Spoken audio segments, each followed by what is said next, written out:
Wednesday. Good morning. Hope everybody's doing good. Good morning, everybody. Welcome to your Wednesday edition of HoopSpaces, your daily conversation of all things ball, powered on YouTube and also now on Anchor.fm by Audiolabs.io. That's our partner.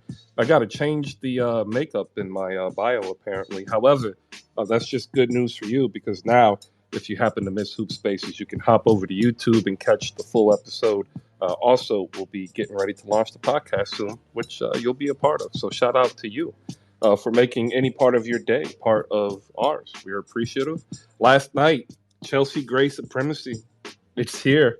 The Aces handled their business. They put out the Seattle Storm. Sue Bird retires. The Sun beat the Sky to force a Game 5. Where are all them Sky fans at, huh? Lots to get to. Some news and notes in the NBA training camp right around the corner. First preseason game, the 30th of September. We're here. Love it. All right, I'll be back in about 30 seconds. Hope y'all having a good morning. If you want a mic, go ahead and request it. Ladies and gentlemen, welcome to HoopSpaces. It's good to be back.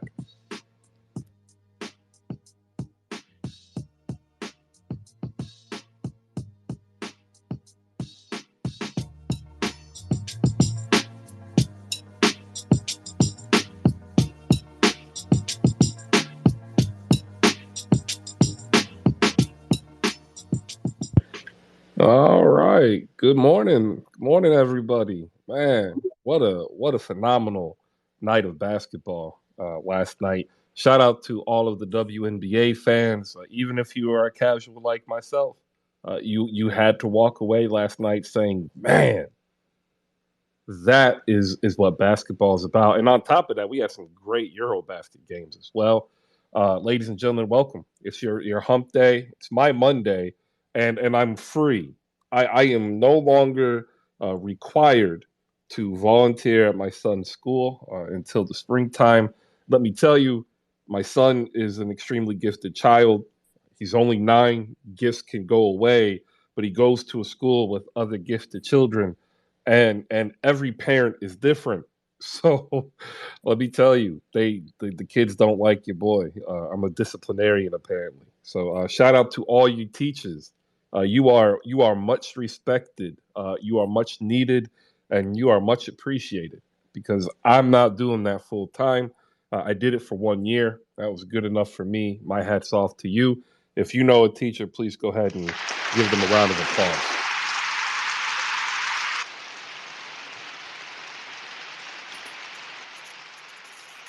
All right. We left last week with some news about a podcast. Well, congratulations. You are being part of what will be the back filler so we can get a few episodes prior to the official launch, which will be timed at the launch of the regular season. So we'll be having the Hoop Spaces podcast powered by Audiolabs.io, who also repurposes our spaces here on YouTube, which you can go on YouTube now and search hashtag Hoop Spaces, and you will find a whole bunch of videos with that hashtag.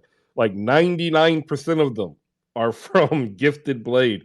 So make sure you shoot him a follow and sub on his channel. But we'll be getting ready to be open to all creators that are also here on Spaces. So if you have something that will fit what we are looking for, which is in terms of basketball content, you have a home if you want an extra place where you might get eyes on your content. So shout out to all of the creators, such as Edwin Garcia, who I'm about to share, has a great pod with Petty, the pettiest Lakers fan. I keep wanting to say Petty because everybody calls him Petty. They got O'Shea Jr., O'Shea Jackson Jr., that's right, Ice Cube's son, on the pod to talk about the Big Three hoop and a whole bunch of stuff. So we'll get that promo out there. I will be on later tonight with 77 Spaces. That's Rico Suave, a.k.a. Paradox Killer 23. Rolo, our man, Speak On It, Rolo, and Jazz, a.k.a. Scammer Sultan, to be on their show in a different capacity. I am going to be interviewed. I've not been interviewed like this before. So tune in tonight. It'll be 8 p.m. Eastern, 7 p.m. Central, and maybe you'll get a question up there. Shout out to all of the regular listeners. We appreciate wherever you are listening in. Hope you can come in during the start of the season when we get ready to pick up speed. All right. Hey, we've got Danny D already up here because she knows what's up. And what's up are those Las Vegas Aces. The women of the desert, putting the nail in the coffin of Sue Bird's career, tearful bidding of farewell, and I am fine with it. Let's move on because last night was Chelsea Gray supremacy with back to back daggers to carry the Aces to the finals. 97-92, your final score. Aces over the Storm. And with us, Danny D, diehard Aces fans, going to go ahead and recap that game because I know for a fact she can't wait to start talking her stuff.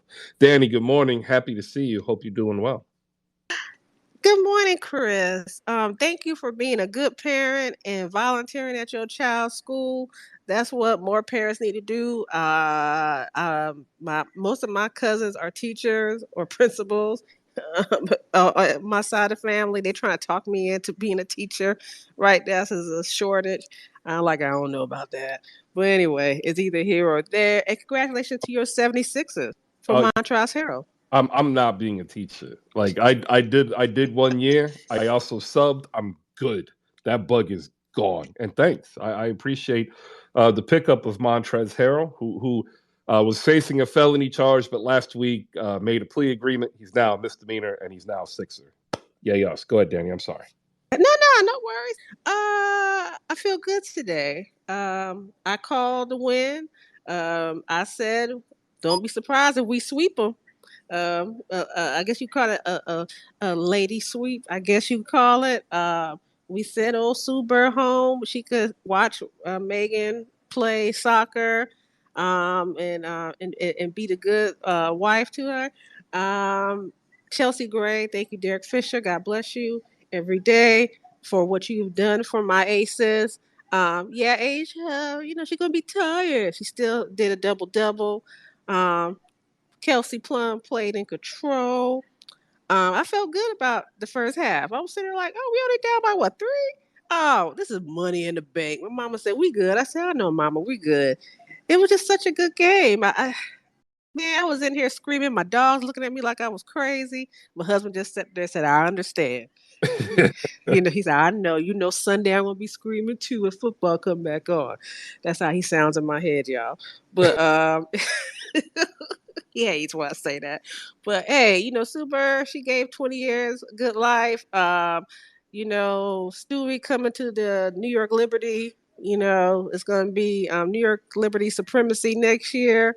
On that side of town. Now I ain't Don't say y'all gonna win it all, but y'all get gonna. up this early in the morning. Yeah. Hey, Sky fans, how y'all doing? How are y'all doing, Sky fans? They hiding. Oh, they were upset last night because I told them in another spaces. I said, UConn, not UConn, Connecticut Sun. They got pride on their side, but that's another story. But Laura, I'm happy we're going to the finals. Asia gets to rest for like 4 days, sit at home. Coach Staley said she want to take her shopping. It's all good in the hood. It's all good. Chelsea Gray, the point guard, not Vandersloot. Y'all try to sell that supremacy to us. Nah, her name is Chelsea. I'm angry. I'm all up in your ish. Gray. Ooh, Lord, it feel good to be an Aces fan. I just need that chip. I don't know what else to say. Oh, I look, last night there was a moment in time where I saw Chelsea Gray and I was like, she would give a 1-2 combo and knock anybody out right now. Like nobody wanted a piece of that woman. Like, and by the way, gentle lady is the term. Like, it's just like gentleman, but it's gentle lady. Like that, it's a gentle lady sweep. Just to Well, gentle lady, okay, you would know, Chris. You would know. They thought Gabby Williams was supposed to stop her. let Gabby Williams wasn't stopping her. Not last night. She said, y'all had me all messed up. And you know what? They almost tried to give this game away to the store with that sorry, stupid foul they called on Asia. Asia got a lump in her lip talking about, oh, she hit Gabby hit her first. I'm like, that should have been offensive foul. But you know what? I guess that's their call for the supposed phantom travel that Asia had. That didn't cause them to lose the game. Sophie Cunningham probably somewhere in Phoenix, laughing at not I want to say Tina Thompson, Tina Charles. Ah, dog it, Tina Charles right now. It is what it is. Stewie gonna get her points. I said, as long as Stewie's scoring, I'm fine. As long as Drew Lloyd don't go off, I'm fine. Um, uh, Erica came back too for a few minutes, which was a good sign. yeah, she did. But when she was out there, I was like, please sit her back down. Just put Raquana back in. Raquana had hit some good shots. It was just a good. It was It a was good. just a good series. Yeah. Well, I just say it's good because they're going to need her in the finals, regardless whether they face Chicago or Connecticut. New York Liberty fan du jour, Malika Walker, who is hoping Stewie becomes a seafoam green. But it just doesn't even sound right.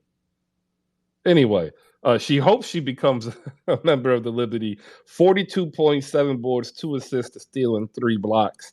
Brianna Stewart. Malika, what are your thoughts on last night's? I think it was a barn burner. Like it was probably the best game in the entire playoffs, except for the game they just had prior that went into overtime.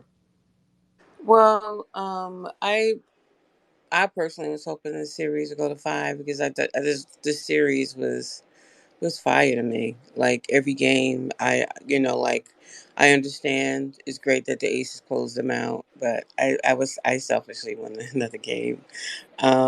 Aces just look, Chelsea is just in her, Chelsea is great, the point guard, and Asia not wanting to sit down. She only sat down 4 minutes, rested 4 minutes the entire series. Like she stayed on that floor, and she didn't even realize into the press conference that she only rested 4 minutes. And no, she just locked in. Like, Aces want this chip. And I that game last night was great. And in respect to Brianna Stewart, you look at that, you look at those stats. She scored 42, 26 in the first half. Um, and she was doing all she can and busting her ass, just to, excuse my language, busting her butt to, you know, get the Storm another game. And unfortunately, like Joe Lloyd was helping, but they needed some Tina Charles. Like, where was she? They needed someone else, like to contribute. But congrats to the Aces for getting that W. They're in the finals, and hopefully they face the sky. So like we have a series that people want to watch, because if you face the sun, if they face the sun, I already hear in Pure people are not going to watch the finals. So let's see what happens tomorrow night between the sky and the sun. Shout out to Donna Brown. There's no reason for Stewie wanting to go from Seattle to New York other than the fact that it's New York and we need something to talk about in regards to Brianna Stewart, because like Sue Bird's retirement kind of now puts the focus all on her unless they develop extra players. And like it's fun to talk about because like who wouldn't want Brianna Stewart to go to another market and cause chaos in the league? Like I'm an It'll, agent. it'll be great, but we'll see. Like I'm on the agenda, Brianna Stewie to New York, but she may want to play her whole career in one market. She could with Seattle. Like they have that new center, like training center they opened, I think last year. So like for the Storm, and I think like it's very likely she does stay in Seattle. The team will be hers. Sue is not, even though it was already hers technically, but you don't have that Sue Bird halo hanging over you. So it is possible, but hey, as a Liberty fan, I'm just gonna hold out hope that she does come this way. But part of me doesn't feel she's leaving the Storm. I don't have that illusion. I don't either. I just like to talk about things to shake things up. And speaking of shaking things up, that's what Connecticut did last night. 104-80. That's right, triple digits. 104-80 over the sky. I was going to put the crying cat but I wanted to wait until whoever loses Game 5 now. Um, I'm not gonna lie, I didn't make it past halfway through the second quarter. I didn't see a comeback. It looked like Chicago was not even really interested in playing in the first quarter, at least to the a level of energy that Connecticut had. So I tapped out. I'm not gonna lie. And if y'all don't like me for it, it was a 24-point blowout. Okay, like be angry at Chicago, not me. Malika, Danny, you have anything on the Sun or Sky game last night? I actually missed this game because I was at a book signing of one of my favorite authors, so I actually didn't watch it yet. I need Oh, to watch. who was it? Oh, book signing of Tiffany Jackson. She's a author who writes young adult, but she writes great books. She just released a book called The Weight of Blood. It's a young adult horror, but she's an amazing writer. I love Tiffany Jackson. Um, Okay. like graduate of Howard, just dope. And she's a writer, so got an autograph signing. But Oh, yeah, I'm I'm all about book signings. Like the longest line I'm a I total nerd. I'm a total nerd, people. Nothing. the the the longest line I stood in my life was a book signing for Deepak Chopra. I stood in line for like 7 hours. For me, it was Stephen King. I got an autograph book from him. So Like I'm all for it. Edwin Garcia is up here, Malika, and I know Edwin caught the game last night. Edwin, what do you got for us? I definitely caught the game last night. Thank you so much, Chris. Good morning. Good morning. Yeah, it was.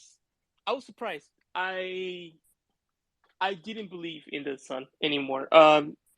It's so weird with the Sun. I feel like I throw away all my basketball knowledge. I'm like, they're the Sun. They're gonna blow it, right? They always blow it. I take out the basketball. I'm just like, they're the Jazz. Somehow it'll go wrong and they'll fold. And they, I was reminded, one of my dear friends, Aaron Larsul, he always says, you can't fake desperate in basketball. When a team is back against the wall, it's over. You dig deep and you go to another level. And when I saw that first quarter, I'm like, yep, this is what he talks about. You can't fake desperate. They're desperate. We all know it. They see all our tweets and calling them the Jazz of the WNBA, and they're crumbling as we speak. And here it goes again. 3 years in a row, semifinal knockout, back-to-back years against the Sky. Here it is, and they said no. They said we're gonna give our all, and if they're gonna beat us, they better play their best game of the year. And they did not. Like you said, they weren't ready. They couldn't match that energy, and it's hard to match the energy of a person who is back against the wall, desperate, and you're not. You're just like, oh, let me just do my job. And they're like, no, this is everything. We're gonna go for it. And shout out to the Connecticut Sun. They stepped up. They have the talent. They have the ability. They have the team. We all know this. It's just they've just been on a really bad run where when we get to this point of the season, they fold to whoever's in front of them. That's just what's happened the last 4 years or so. And they at least pushed it to 5. So credit to them. And yeah, like I said, they have the team. They have Bonner. They have Jones. They have the players. They just have not been able to get the guard play needed, especially from Courtney Williams in general, to kind of keep up with a team that has so many offensive weapons in the Sky. Vandersloot, Quigley, Copper. Parker's had like the best series. In my opinion, she's had the best series she's had in a Chicago Sky uniform. The 2 years, it's this one far and away her best series. And she just came down to earth just enough, a little bit last night, that I think it overwhelmed the Sky. They just didn't get that kind of performance from her. They got a better Quigley game, but that kind of they canceled each other out, and the Sun just came prepared. So yeah, I just find it funny. You always talk about it, Chris, where when a team, fan base talks a little crazy, and the energy switches, they don't show up. So I'm hoping they show. It's early. It's early. We'll see if they come through. But I don't see I don't see Skytown in here. So, and they were like gentlemen sweep before, and all of that, and yeah, they're not here. But I can't wait. Game 5, it's gonna be awesome.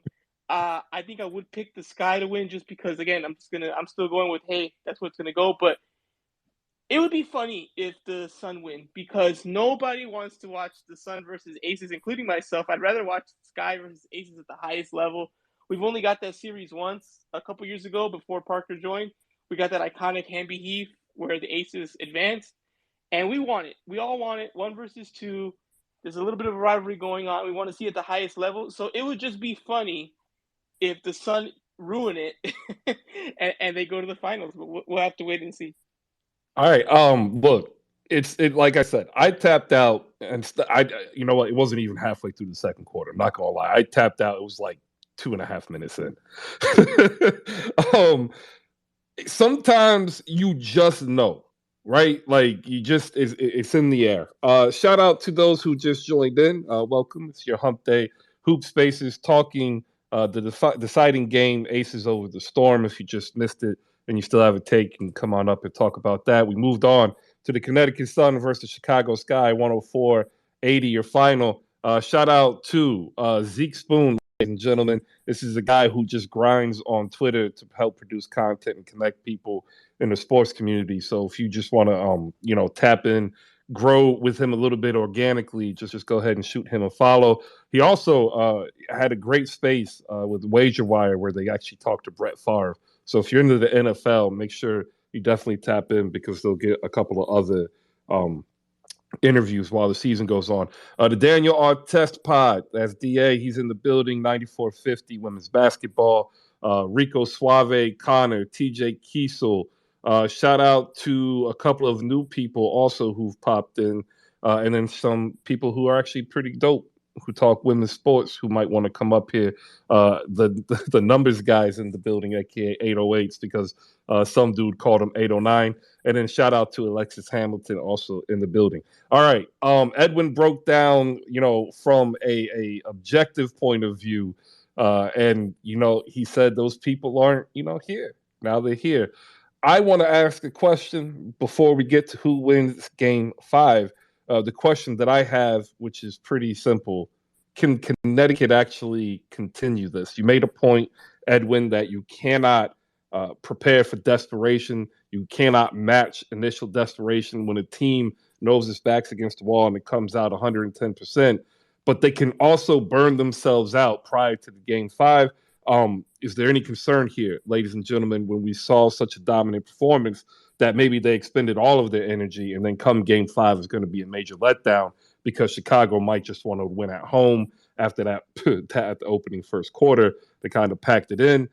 Your thoughts on that? Can the Connecticut Sun keep this momentum? Because to me, by the end of the fourth quarter, Chicago kind of stayed the same and Connecticut's energy level dropped. Now, of course, they were up, but I'm just talking about the expenditure of energy. So did they kind of seal their own fate, do you think? Or do you think this is, repeatable? And then who wins game 5? This is definitely repeatable. Again, these teams are evenly matched. It's just, just like the NBA, the narrative starts to run down. And the narrative is, even for myself, come on, it's the Sun. Like, they'll lose. It's the Sun. But when you just objectively look, they got multiple stars. One team only finished one game better, right? And even though the Sun, everyone talked about the regular season, I never really care about the regular season. People are like, oh, the Sky destroyed the Sun in the regular season. I'm like, okay, that's a different style of basketball, as we've noticed, right? It's a different style of basketball. Here, in the playoff format, it's 2-2. That doesn't happen the same, for so many reasons, the regular season's not the same level. So you really can't use that as a basis for what's going to happen in the playoffs. Look at any team in any series, and you'll see a stark difference between what happens in the regular season versus the playoffs. It's a different brand of basketball. So they can 100% do it. They have the team. They have the personnel. They're right there. This is a huge, monkey off the back they can get by getting this win and getting past the Sky. And, they've both taken each other's punches. We know what they want to do. We know the Sun are going to dominate the boards. I think they've won the rebound battle by just about double digits every single game, even the games they lose. So they're dominating the boards. It's really going to come down to, can the Sun get good enough guard play? And that's less turnovers, more points, and also decision making, like the stuff you don't see on the stat sheet, but you see in the game, like Courtney Williams, denying a screen and taking a mid-range jumper that she misses. And when there was a better option, not passing to the bigs when they seal their defender, things of that nature, like the little nuances will really stand out. And quickly has struggled all series except for last night. She was okay last night, but the other nights she's had 1 for 8 shooting, 1 for 10 shooting, just awful, awful. But she's a shooter, so she'll get her rhythm back. But we're talking about just one game, game 5. If she comes out cold, that might open it up for the Sun to come in and steal this. But if I You had said to this is pick, objective. Are you a Sun fan, low key? Because the Sparks are at home. no, I'm not a Suns fan. I can't tell. This isn't objective at all, honestly.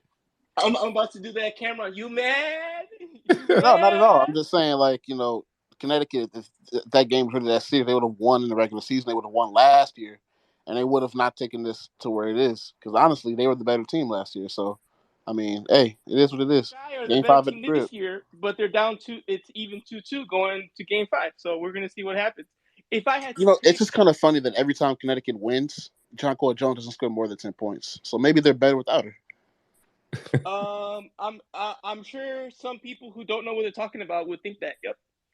Oh man. Well, But actually, what I would go Brianna with, Jones fits that system a little bit better, and when she's on the floor when John Cole isn't, that team is actually better. So I mean, that is actually know what I'm talking about though. So It's testy agree here. to disagree on that one. I would still go you can Sky disagree just all you want because to. Everyone knows it. I would go Sky if I had to pick, just because I'm gonna do the same thing everyone else is doing. I'm just scared. Picking the Sun is a scary thing to do. It's not. It's definitely a risky thing to do. I wonder what the Vegas line will be. Pregame, like about an hour before the game, where they end up. I'm guessing they're gonna at least give them, you know, 4.5, something like that. I'm almost interested in that to see how confident they are in the home team in a game 5. But yeah, I'm guessing regardless, the first quarter is going to be very exciting, and then it just depends what kind of game we get from there. I really could see it going either way. I could see this. The only thing I cannot see the Sun blowing them out. That I cannot see. Not in Chicago, but I could see the Sky blowing out the game, or I could see it coming down to a very exciting fourth quarter where it's very tight. So it's going to be tough. The Sun are going to be on the road. I'm assuming the Sky will have a sellout crowd that's energetic and out there. There have been a couple games, the audience I was a little disappointed by, and a couple games I'm like, oh, they really showed out today. So the energy's up. So it'll be really interesting. It's going to be an exciting game. And we're all rooting for Sky Aces. That's the series we all want. That's the one or the two, all the spices there. Nobody wants Aces Sun, including myself. But we'll I have to see what happens. wait, The Sky got wait. to I show. do. I do. I You want want. Aces Sun? I want the chaos. Like I'm not gonna lie. I want That the chaos. ruins everything. The Sky Aces, like the fans are into it. Like if we get Aces Sun, there will Oh, be no debate. Everyone's I gonna will just be laugh. wanting to watch the Sun win, and that's It'll it. Like be it would be The entertaining. game needs Aces win. Aces Sky. win. The game needs Sky versus Aces. Yes, it's like That's Lakers Celtics. that's You want the not it. two best That's not teams it. head to head with the biggest fan bases that hate each other, kind of. That's what you want. You want Danny and 808s arguing. If it's gonna be Ace's Son, you're not gonna get none of that. It's just gonna be like whatever. Who cares? All right, I I guess Aces are gonna win. look. I like chaos, man. I do. I like. No. I want the Sky. So the Sky need to win that rebounding because they got out They're not rebounded gonna by win the like rebounding. 16. So they got They're to do never gonna something, win the rebounding battle. or Unfortunately, they got to it's not hit some. happening. They got to make it close enough. They can't be out rebounded by Yes, 19. They got to make it yes. just close enough. And Saying never is kind of crazy considering it's actually been kind of close most of these is it? games, but it's crazy. Yeah, Which game was exactly. close?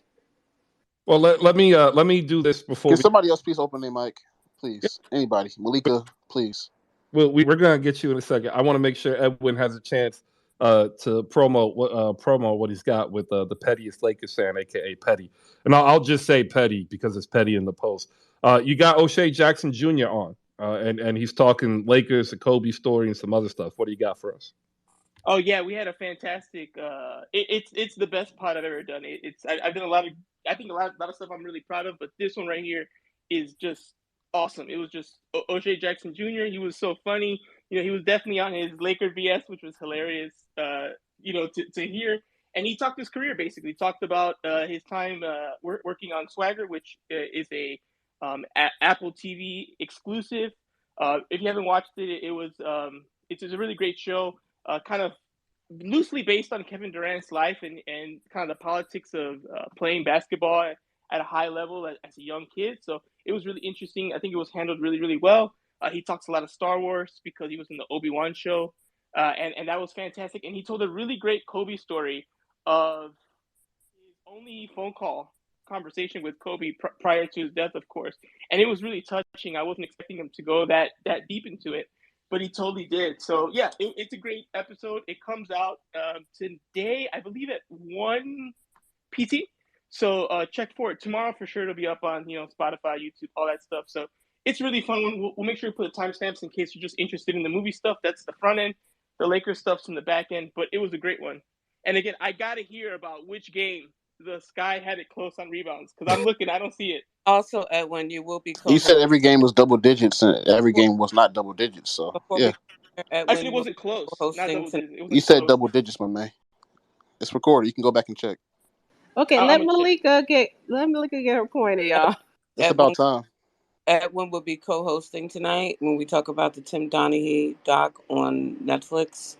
Operation Foul on um, the betting the betting scandal. Like that was so crazy. So Edwin and I will be in discussion on that tonight because they had other podcasts on this, and this is just interesting. So we'll talk about it tonight in detail. Thanks.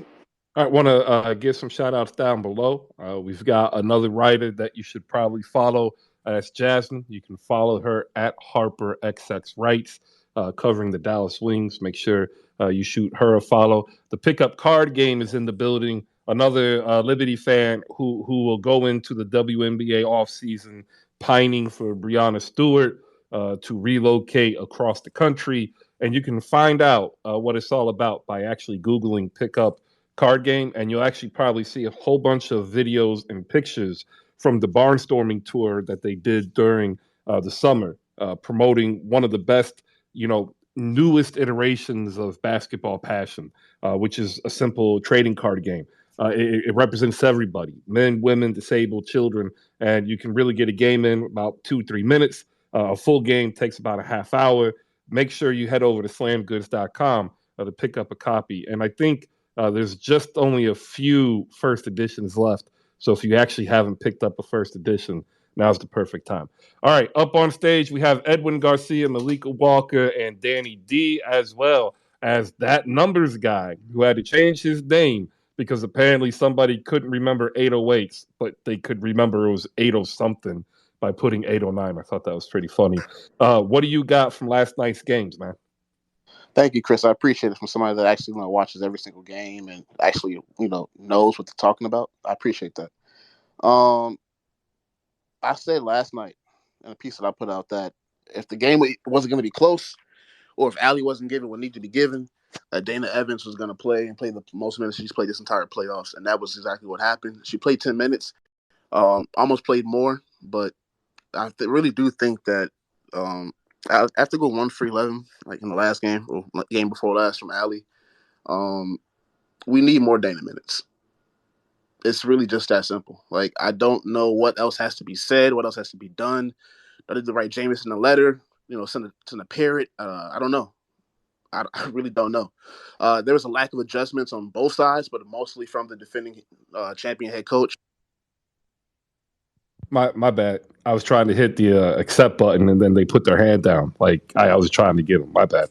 Go ahead. No, you are good. It was like a lack of adjustments from the championship winning head coach from last year, who is known for making adjustments. Um, is it stubbornness? I don't know. It could be. I think it is.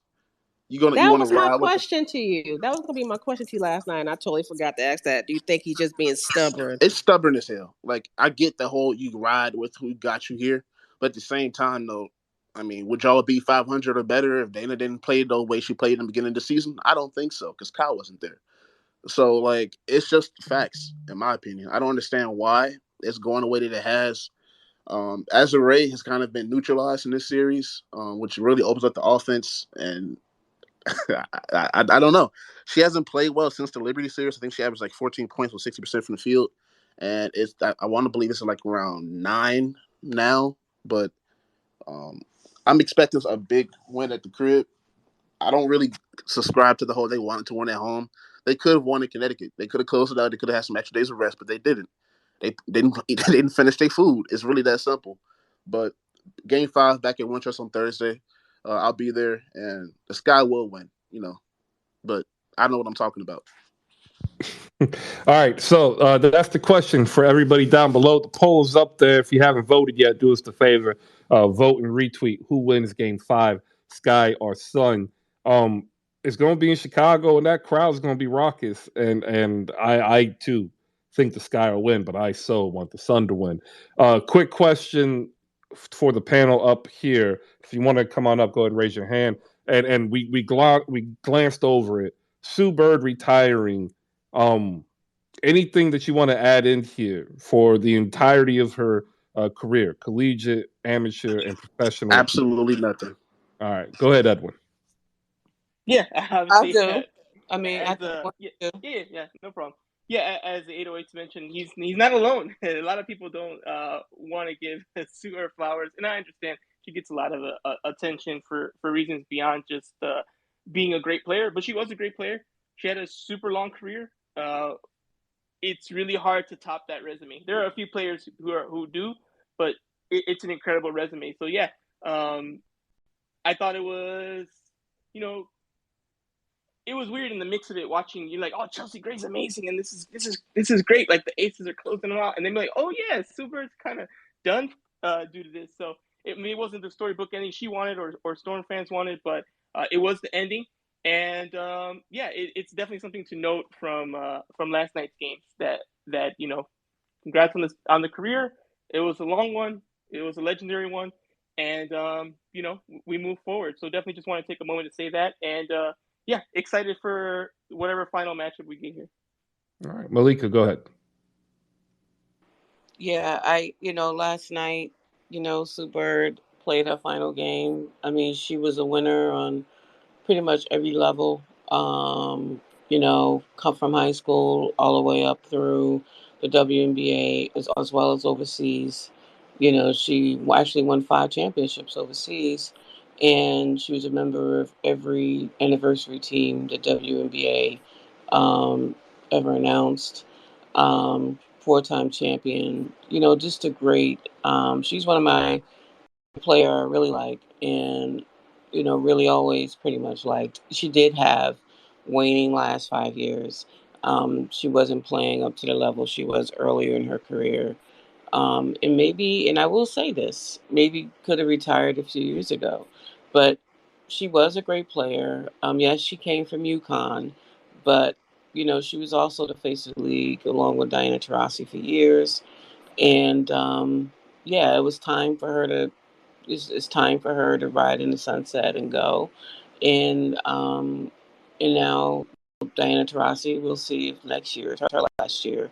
But so long Sue Bird, and we won't see her on the court anymore, so she won't have to deal with those jokes and comments anymore, really, on the court. So um, I was and still is a Super fan, and I wanted to show her love. Also, respect to Breon January. She also retired last night, and she was also a champion. And glad to have seen her play in the league, for 12 seasons, um, and good luck to both of them. And of course, Tina Charles, who, this is not Tina Charles, Sylvia Fowles. Tina Charles had 2 points last night, Lord. Sylvia Fowles. So long to all three of them. And may the next chapter bring them happiness and joy. Thanks. You stole my thunder with the Breon January. I was going to say that, but yeah, anytime you can play professionally for over a decade, you deserve plaudits. It's hard. It's a hard life, everybody. Like it's not easy. Go ahead, 808s. What you got? Not much. Just great point guard, great player. Fueled by great attendance for 20+ years or whatever. That's cool. All right. I want to thank her more for her Olympic play in Team USA. There was a time period where they were the show, not for us. I'm the show for the world, and I appreciate that. That's a lot. That's a lot of pressure to be under to perform, especially when the men's team was going through their hiccup, um, and to maintain that level of dominance in international play uh, for as long as she did. I'm appreciative of, because I don't know about you. I like to brag. I've got friends, in different countries that I can brag, and a lot of it's to her, a lot of it's to Diana Taurasi, Maya Moore, and a whole bunch of Connecticut women, and I just don't like Gino. So, shout out to Sue Bird, hell of a career, appreciate it. Yeah. Okay. Send Also, her let me to Well, this. well, I can't Danny, say. can I say one more thing real quick before you go? Yeah. Um, I came across a interesting 30 for 30 audio yesterday that I'm going to write about this weekend. It would be my first blog post, 808 I may actually read it. But it's basically on when Super and Diana Taurasi played overseas, and they were recruited by a former KGB agent who was the owner of the team they were playing for. And he basically recruited a super team to play for his team.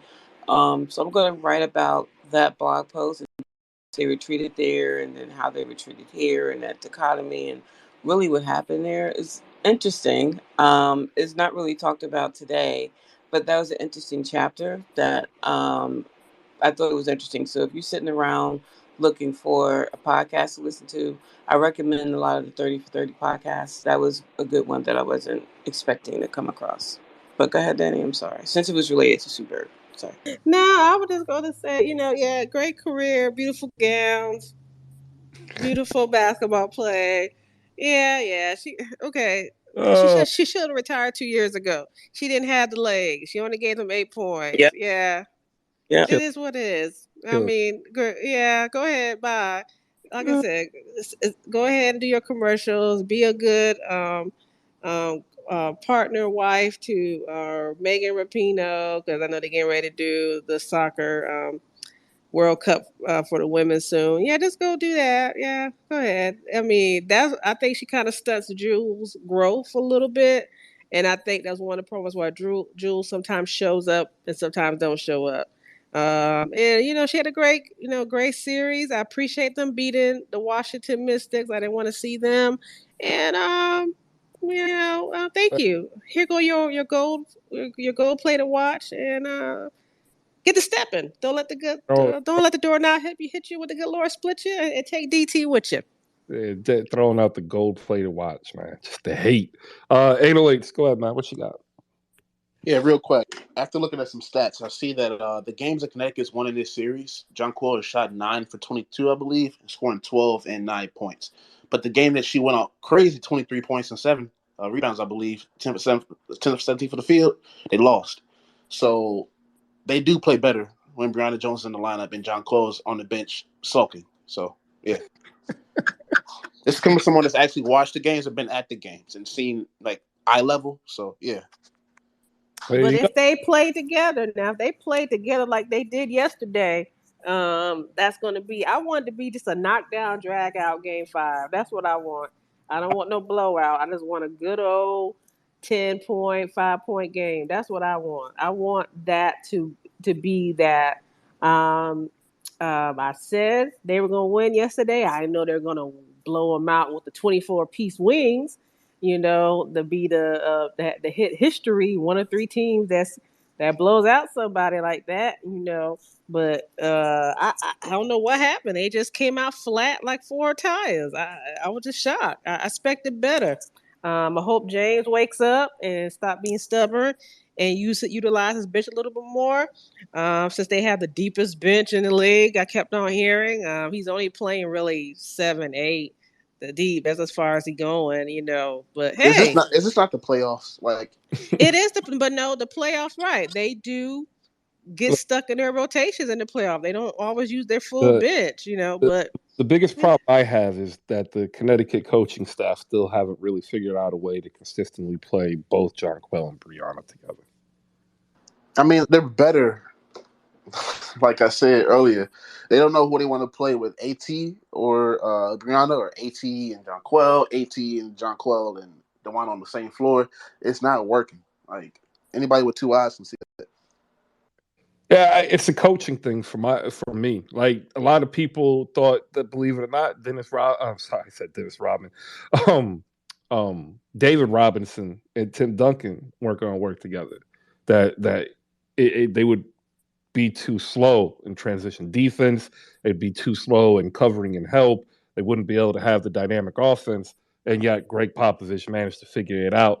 I happen to think that Connecticut would benefit from somebody like Becky Hammond because I believe Becky Hammond has been able to figure out how to get her stars to be able to play, or even the better players to be able to play together in a more harmonious way. Just something that I've caught from glimpsing because I'm just a casual. All right, we've got Danny D, Malika, Edwin Garcia, and 808s also getting ready to come up. Is hear from her about either games, maybe Sue Bird, and then we're going to move over to some news and notes of the NBA as we get ready for training camp. Can I ask a quick question? I'm so sorry. Sure, go ahead. Hey, Jasmine. everybody. Jasmine here with Winsider. At what point do we look at John Quill and not just Kurt? Because it's like at the end of the day, you were the MVP last year. You're still the MVP until they announce it today. And it's like, I feel like people are using Kurt as a scapegoat, but it's like, you're take over. Like, even if you don't get the good looks that you should get or all the looks that you were getting last year, you're still the MVP. You're still ball dominant. You're one of the tallest and biggest players on the court. So it's just like, play your game. And the more because when they were running the offense through John Quill yesterday, that's when Connecticut started to come alive and things like that. So it's like, at a certain point, when do we look at her and say, you're not giving us the same product that you gave last year? And when you produce on the floor, you're like, the team plays good. Yes, okay, they won with her off the bench. I mean, with her on the bench. However, when you're in the game, like I feel like she could still replicate that style of play that she did last year, even if you're not getting the same touches. Because if you get in the game and you get the touches and you produce off of that, they're going to give you more. They're going to feed you more. But she's not doing that. She gets into foul trouble and she has to sit on the bench with 9 points and then comes back in and just fouls out sometimes. So it's like I feel like it's too much blame going around when it's just like hone in your game. Oh, I can definitely agree with that. I'm thinking that maybe they asked her to add to her game, and it's something that she's just struggled with. I don't even think it's that. I think it's the fact that the coach has favorites, just like every other coach in every other league. But at the same time, this coach doesn't know what's good for him. And unfortunately, AT is not good for him. I agree with that. See, what I notice is when Chicago, let's say AT and her and JJ on the same side, right? And what happens is that if they are on the same side and she has the ball, prime example, Candace sags off of her because guess what? AT can't shoot a normal jump shot. Because you know why? Her selfish ass, excuse my French, won't get one or both of those shoulders fixed because she can't do a simple shot. That's just the truth. And if they're on the opposite side, then maybe another guard pass to her, then she can get cooking. But see, when your other player is too damn selfish or scared or I don't know what complex she has, she plays so rough. Just go ahead and take the damn surgery. At least fix one, so you can have a decent jump shot. But at the end of the day, he is right. He does have favorites. I think it's sometimes they tune him out. Whereas, as you mentioned, Becky, they didn't the Aces don't tune Becky out. They listened to her. You saw how they didn't panic, how calm they played in Game 3 and Game 4. And you see that growth in that team. Where I think they just totally tuned him out sometimes, especially when things ain't going right. But at the end of the day, it's hard for JJ to do that when people are double teaming her in the post and sagging off the one person that can't even make a simple 10-foot shot unless somebody's not on her. So I mean, you call it what you want. And not only that, she's getting fouled. I mean, you may as well call it they fouled her just like Brittany Griner used to complain about it. The refs them used to call because she a bigger person on the court. So if she hit somebody, they calling a foul on her. I mean, come on now. What y'all expect? And then not only that, everybody's focusing on these snippet games. I mean, look at their record. I mean, they couldn't do that without her. And secondly, She a human being. She a professional basketball player, yeah. But behind the scenes, you don't know what's going on in her life. So what y'all see these last couple of games, y'all don't know what happened in her life. To cause to kind of digress a little bit. So ease up a little bit. All right. Just She You had know, COVID. She had oh, COVID we're not too. easing up not at all, only bro. not only that. I mean, there's tragedy happening in the family as well. So back up. So back up. But we talking strictly basketball, though. No, I Yeah, think but you. you remember this. Although we talk basketball, she a professional basketball player, but tragedy happened in their lives and people's lives that affects them mentally on the court or whatever game they play. So you got to keep that in mind. Maybe something happened in her family or whatever to cause her to digress a little bit these last few games. And she kind of hit on that in a tweet. And I'm not going to elaborate on what happened or nothing like that, but she kind of hit on it in a tweet a few days ago. Well, the So the only problem, James, is that we can only go on with what we see. So when we're talking, exactly. we're not trying to be disparaging. That's why when I opened up, I said, look, right now, what it looks like is the coach doesn't know how to either reach his players, is essentially what the panel is saying. But what I said is figure out a way to get these two players to be able to work together, right? So right, we're talking about something that affects the life and the play off outside the court. We're not privy to that. So, like, when we're talking about it, we're not doing it with malicious intent, because technically anybody at any time could be suffering from anything that would have any impact on their performance. So all we're doing is saying, hey, there was a 24-point blowout. Why did Jonquel not be able to be as effective as her teammates, scaling up to what her MVP ability is? but if you look at it on opposite end, she does things that doesn't show up on the stat sheets and help the game. Oh, absolutely. So you I mean, just that, can't that, look that at goes for just can't every look at player the that plays score. basketball, though. It's not Nobody, just John Court nobody, Jones. yeah, nobody's saying she doesn't. What we're saying is she was an MVP last year. Jasmine pointed out very succinctly, you are still the MVP until one is named after you, and yet we're not getting the MVP production that we are expecting. Well, and you talk about just these few games. What about But the no, other games before that? Go ahead. even Those games even So don't so you just matter. this you whole just looking at season. you just looking at the playoff games and say, oh, No, no, so no, no, she no, not no, no, live. no, no. We're looking at the whole season. Jaquel has not played like the MVP this season. You can't say that Thank you. at Yes, she all. has. No, No, she she has not hasn't, brother. played Come like No, on now. she what Oh is hasn't. even in the man. MVP conversation with Hey, you Asia watch the Wilson. games, She's man? not. She look like all right. So she was. I'm gonna round it to the nearest number. She was 15, 9, 2, 1 and 1. Right. And she took nearly 4.5 shots less per game. Like, come on, man. What are we talking? Yeah. There are at least, without me even bringing up the stats, at least 5 people I can name who performed better this year. True. I'm not gonna disagree with that. So But I that's just what we're saying. Like, we're not like the personal stuff. Look, we are fans, and if there's something affecting her, we feel bad. But all we have is what we're able to see, and like that's why we're talking about it, because that's what we saw in the game. That's all. I didn't know there were 5 players better than her that could have still, made her MVP, but, I don't watch the games. Man, you are just on one today, bro. You don't insult my intelligence, bro. I don't do that shit, but it's cool. Your team just lost, so you a little hurt right now. Well, the Sparks are at the crib, the Dallas Wings are at the crib, so nobody can really talk to me. I ain't gonna lie to you. My team is the Aces, and they going to the finals. I don't know I know about my you. team at the crib too. The Wings at the crib too. So I feel your pain, brother. Don't worry about it. I feel your pain. I'm here in Dallas, so I feel your pain. Hey, I appreciate you coming up, James. While you're up here, let me go ahead and ask you a couple questions that the panel's already been privy to. Who wins Game 5, Sky or Sun? Suns by 5. By 5. All right, The that's right. Suns, like the Phoenix Suns. Come on, the Sun. All right. And your MVP this year. Who's your MVP? Oh man, that's a tough one. That's a tough one. It's It John would be Quayle. Jonquel though, right? You No, just said she was no, I'm like not gonna. I'm gonna. MVP. I'm not gonna Ooh, be that biased back like pedal was that. nice, man. I'm Back not pedal gonna be was nice. biased like that for real, for sure. Because you got some good players now. That's a tough one. It's a Hey, toss up. all I know is they've got a practice squad for the NFL, and like that back pedal, you probably cleared a good 4.6 on your 40 with your turnaround.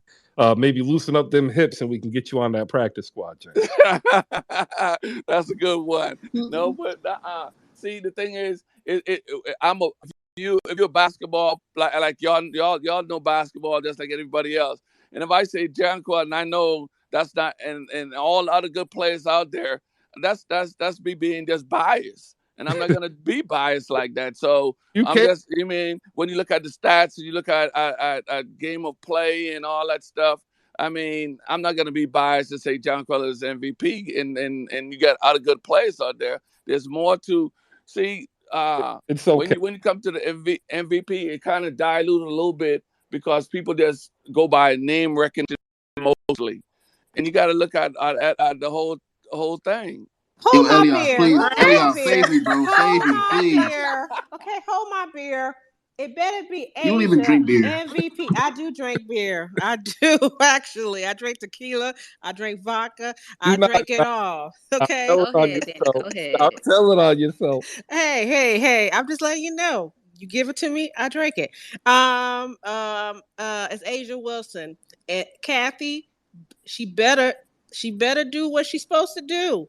Cause we ruined their supremacy. They probably gonna try to give it to Stewie on Thursday, but we sent her home. So they better change them votes around and give it to the real MVP. So Her you name trying to is say the Asia W? Wilson. So Hmm? you trying to say WNBA rig? Uh, No, I'm not trying to I'm say just kidding. I'm Brig. just kidding. I'm I'm just about to kidding. say now, I'm don't just get kidding. me started. Don't get me 808. Gonna tag team you now. We ain't gonna play that. But as I said, it's Asia. I'm from Hopkins, South Carolina, Wilson. Okay, so we ain't gonna do that slander. here, All here, right. here's something from Donna. My MVP is Ruthie Hebert, by the way. we're Eh, we're gonna go to Damo. My with friend, bitch riding, yeah, that's the MVP she getting. But okay. what's up, Damo? It's been a minute, man. How you doing? How you living? I hope you're good. Man, working real hard, working more than I wanted to. I actually came in here to talk to my guy 808s, man. How you doing, man? My name is that numbers guy. Okay. I don't know what you're talking about. Branding, the numbers guy. So, listen, man. So, I just want to say first and foremost, I'm sincerely from the bottom of my spirit, Rudy for Chicago. I want to see Candace make it to the finals, one final time, one last stretch around the sun. Um, for this reason and this reason only, at 08, I want to see the look on her face when the torch is passed to Asia Wilson. I believe I don't you know. Anyways, were you a wrestling fan, a WWE wrestling fan growing up? Um, for one, before I even start, Asia Wilson getting the torch. Does the WNBA know that? Okay, listen, you're not answering my questions. Were you a WWE wrestling fan as a child? Yes, I was. I was the Monday Night You know fan. I was that the Thursday scene- Night fan. Yes, I was. remember that WrestleMania with Shawn Michaels mouths "I love you" to Ric Flair before he kicks his skull off? Well, yeah, but I know right now that It's my desire, and about what, maybe about 6 business days, give or take. Because what is the game tonight? Is No, games tomorrow on ESPN2 at 8 p.m. okay. they So play now in the playoffs. It's crazy. okay, so the game is tomorrow. So let's see. They'll probably have what, game one. What tomorrow is, what, a third? It's on Sunday. It's on Monday, Sunday. Sunday. Okay, cool. So I'm gonna say Sunday around 6:37. I want Asia to look at Candace Parker and her spirit and mouth the words "I love you" while she give her a bucket. Because that's what's happening right now. Torch is being passed. Listen, CP3 is a legend, man. First ballot Hall of Famer, one of the greatest to ever do it. You feel me? Much love and respect to her and all of her future endeavors. But when it comes to that court, I just don't. I don't know if the lateral quickness is still there. Is what I'm saying, bro. I just don't know if like I don't know if that first step is still that first step. So I'm looking forward to Asia putting that first ballot Hall of Famer, that legend, one of the greatest to ever do it, in the fucking blender 808. That's what I want to see. And I want that torch to be passed. And I took some time. I'm supposed to be the mean. I took some time out of my day to come in here and let you know that I'm rooting for yo. I'm rooting for your Sky tonight, man, or tomorrow night. I'm rooting for him. I want to see it because I believe that torch has got to be passed 1-on-1. And I'm gonna send you a gift of Michaels kicking the skull off of Ric Flair in about 6 business days, maybe 7. Okay, so for one, Because I think it's gonna be sweet. Candace Parker is averaging 17 points, 10 rebounds, 4.3 assists, That's great. 2 steals, 3 She blocks, hooping. 43% from the field, and 38% from 3. So I don't know where she's slowing down at, but she's not. Like, She's this is so actually one of her better playoff runs since she left. with Asia Wilson. She just can't do nothing with that. Like they ain't Hey, had. Damo, I love you, bro, but come on now. That's not true. They ain't had Have nothing with something that. more important than that. Did we ever get this one-on-one game y'all was supposed to have? He dipped and dodged me 4 times. First of all, it was 2, and the other 2 times you never answered the phone. So yeah, He dipped and dodged me 4 times. the 2 times you So didn't answer the phone. he's giving you two. So We take the talking numbers, Chris. Since we're talking numbers, Chris, I just want to say 20 buckets, 10.8 rebounds, 2 assists, a little bit under a steal, 2 blocks, 55% from the field. They don't make nothing like that, 808. They didn't have that build back in the day. We Off ain't of 4 minutes of rest. 4 minutes of rest. like And no game five they either. didn't have that back in the day. Hey And she yo, hey, listen, I got my pink and green dunks I've been wearing around for no apparent reason. Like they ain't had that 808. They just didn't have that. Rolling on the ground, acting like she been I told fouled to death, and my wait, girl hold getting on. slapped and First of all, stuff. Danny, you what we not wait, gonna do is that revisionist dude, bullshit. they ain't had She that got back hit in the eye with an elbow. An old girl hip checked her like it was a fucking football. Like, No, we're not finna do the that. elbow in the Bucky face started was her trying to gangbanging box y'all. out, and she got We're hit in not that finna do that. elbow. Okay, Y'all been I calling can't me help it. Rebecca y'all acting Gardner funny in Street front of Face. company. I see. Talks we about we flag are football. like we are at the point where I think 808s is just being um, cajoled into responding to some vicious bait. I just want to say Well, God listen, I need to get it out before I have to put my objective hat on back on tomorrow. So Popovich. God bless Asia Wilson, and God bless this is a San Antonio Silver Stars fan. Why is he even talking about anything? Well, we're God bless him, ace man. out Hey, you saw RC Buford courtside the other. Don't do that. It's family. That's kinfolk. He's balding, by the I way. ain't my cousins no more. We Hey, not Demo, save me, City. bro, family. please. Come off Listen, mute. what happened between the business ain't got nothing to do with me. I ain't Certified Hood no. Classic. They're my we've cousins. They're got my cousins. we've RC got we've got Demo up here. got divorced. But that's cool. But that's still kinfolk. We got Demo up here who's going to come to the aid of that numbers guy. But we'll go to Edwin first because apparently he wants to put on some icing on the cake. And if you know anything about me, I don't like cake. Cake is overrated. It's like the French fries of dessert. It's just unimaginative and uninspiring. Edwin, what you got, man? You see that's classic Chris. No one brought up. See, you brought it up, Chris. You brought me into the icing and brought the cake in there, and then you went and punched down. I love it. No, but this is what I'm talking about, Chris. This is why the Sky have to win because everyone wants to see Sky aces. If we get Sun aces, I'm gonna come in here to help the numbers, but they're gonna plummet it, Chris. Like no one cares. It's just gonna be aces win, and it's gonna be I boring. Like we I gotta get Sky aces. We I have to. told you 20 minutes ago that I care. And then you Yes, just yes. said no one cares. Like I care. Like I guarantee you there's at least one person listening in this room right now who cares that Well, one let me rephrase it, just like the 10 rebounds. No one, not as many people will care point. enough content compared to Sky Aces, right? If this was the NBA, this would be, the Sky are going to get every call in Game 5. We need Tim Donahue over there to make sure that the Point. Sky get this W because we want to see Sky Aces. That's what we see. And I hope we see it, but, it's going to get played in the court as it should be. And but this is why. We're going to get this kind of banter going if we get Sky Aces versus Sky Sun. Versus Sun Aces, it just won't be as spicy, All right, Demo, hop in here. What you got, man? Like everybody is talking about torch passing. Like Candace Parker ain't that girl. Like she ain't gonna put up, 18, 12, 5, and 2 and 2. What's up? First of all, if that's what the conversation is, y'all are talking crazy. Like this isn't the first bad game she's had all playoffs. Second of all, the only reason, and I'm standing on this, the only reason why we lost that game is because we didn't play MMA the same way that they played MMA versus us.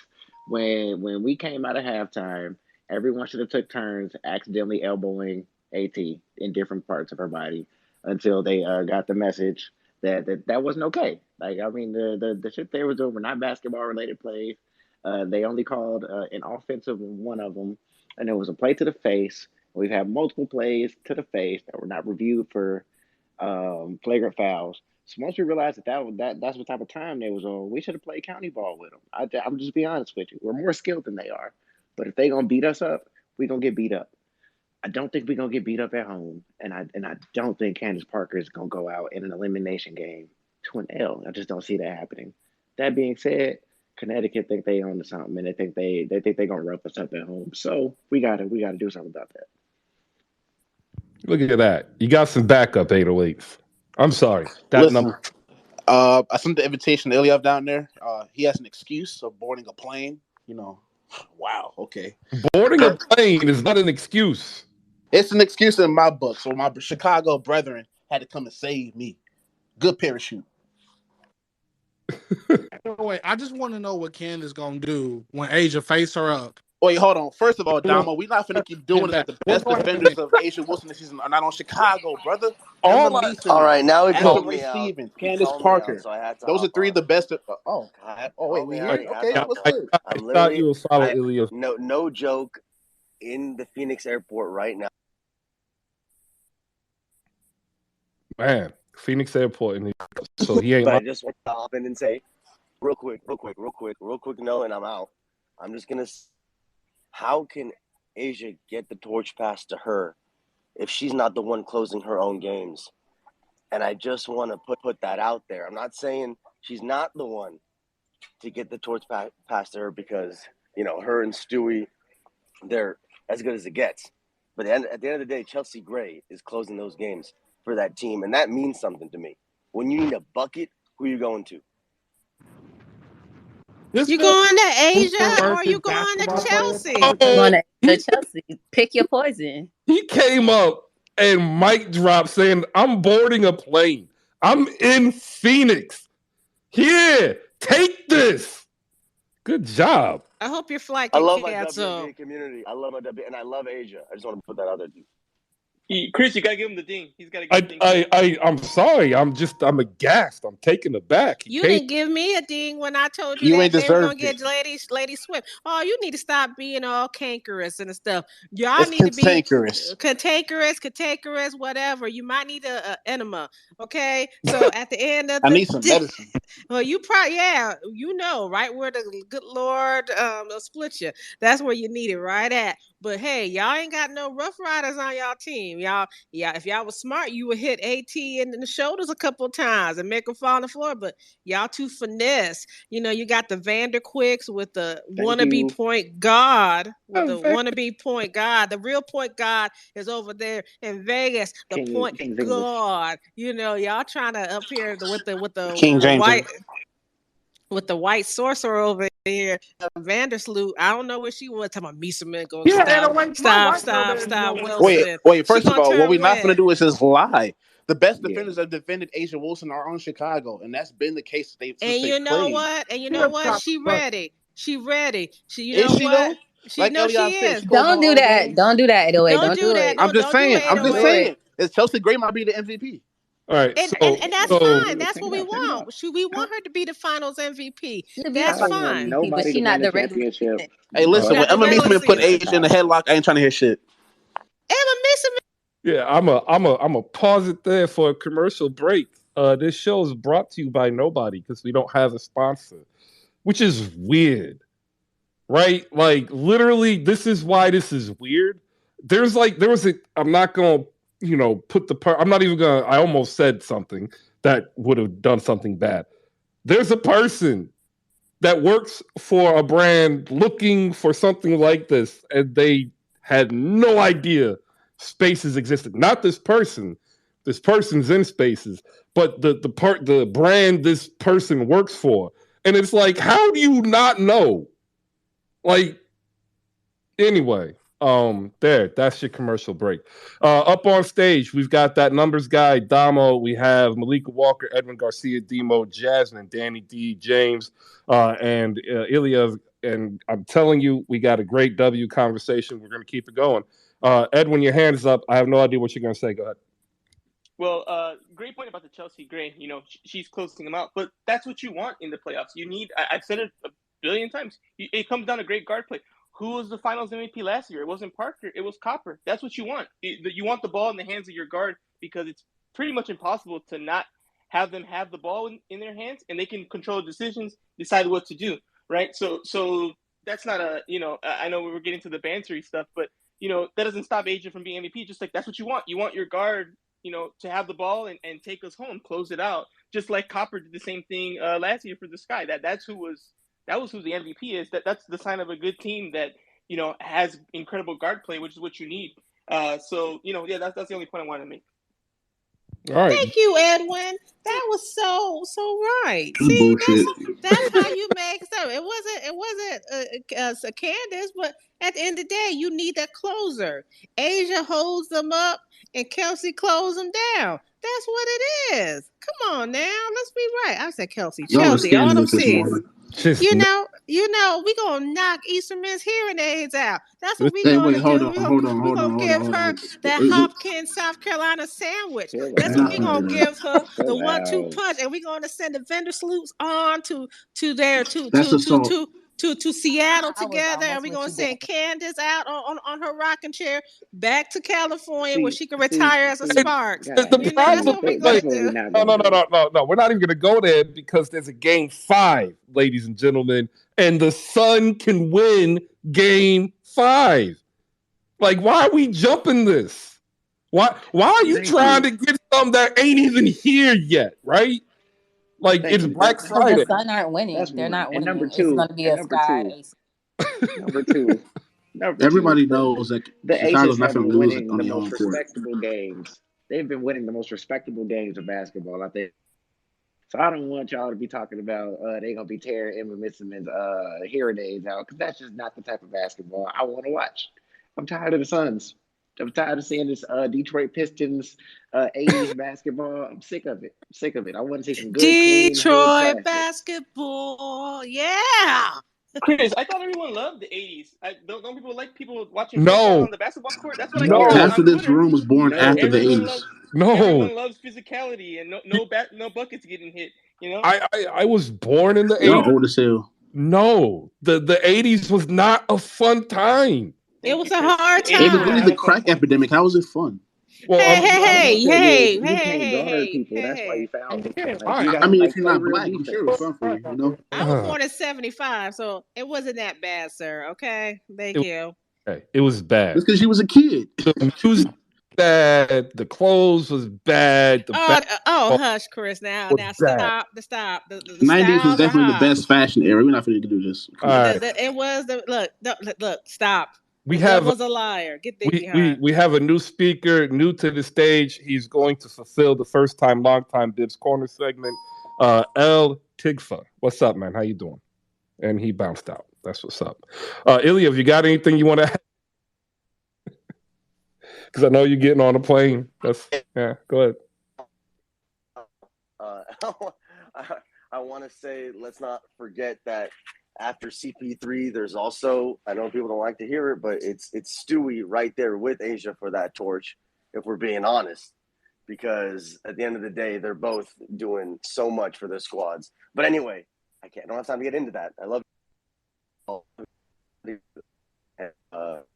Soon. Thank y'all. All right. Hey, appreciate you coming up and sharing. Two mic drops in a row, ladies and gentlemen.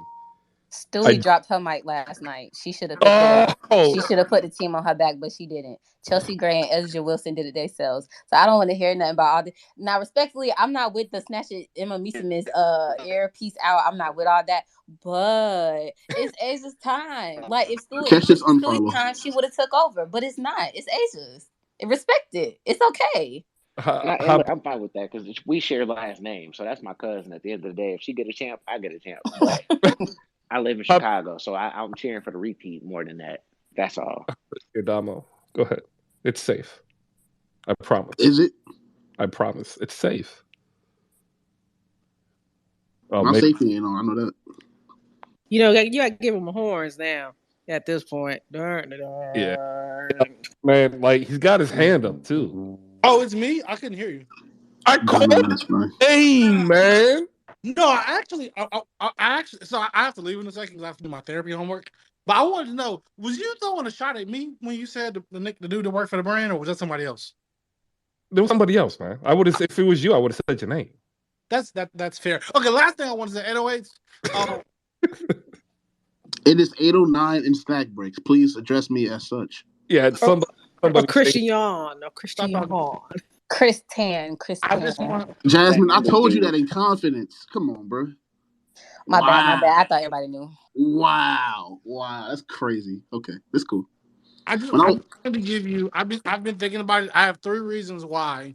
Although I think y'all gonna barely skate by, I have 3 reasons why I believe that my aces are gonna beat your Sky. Number 1, my white girl better than your white girl. Just get that out the way. You talk about skit to my Lou?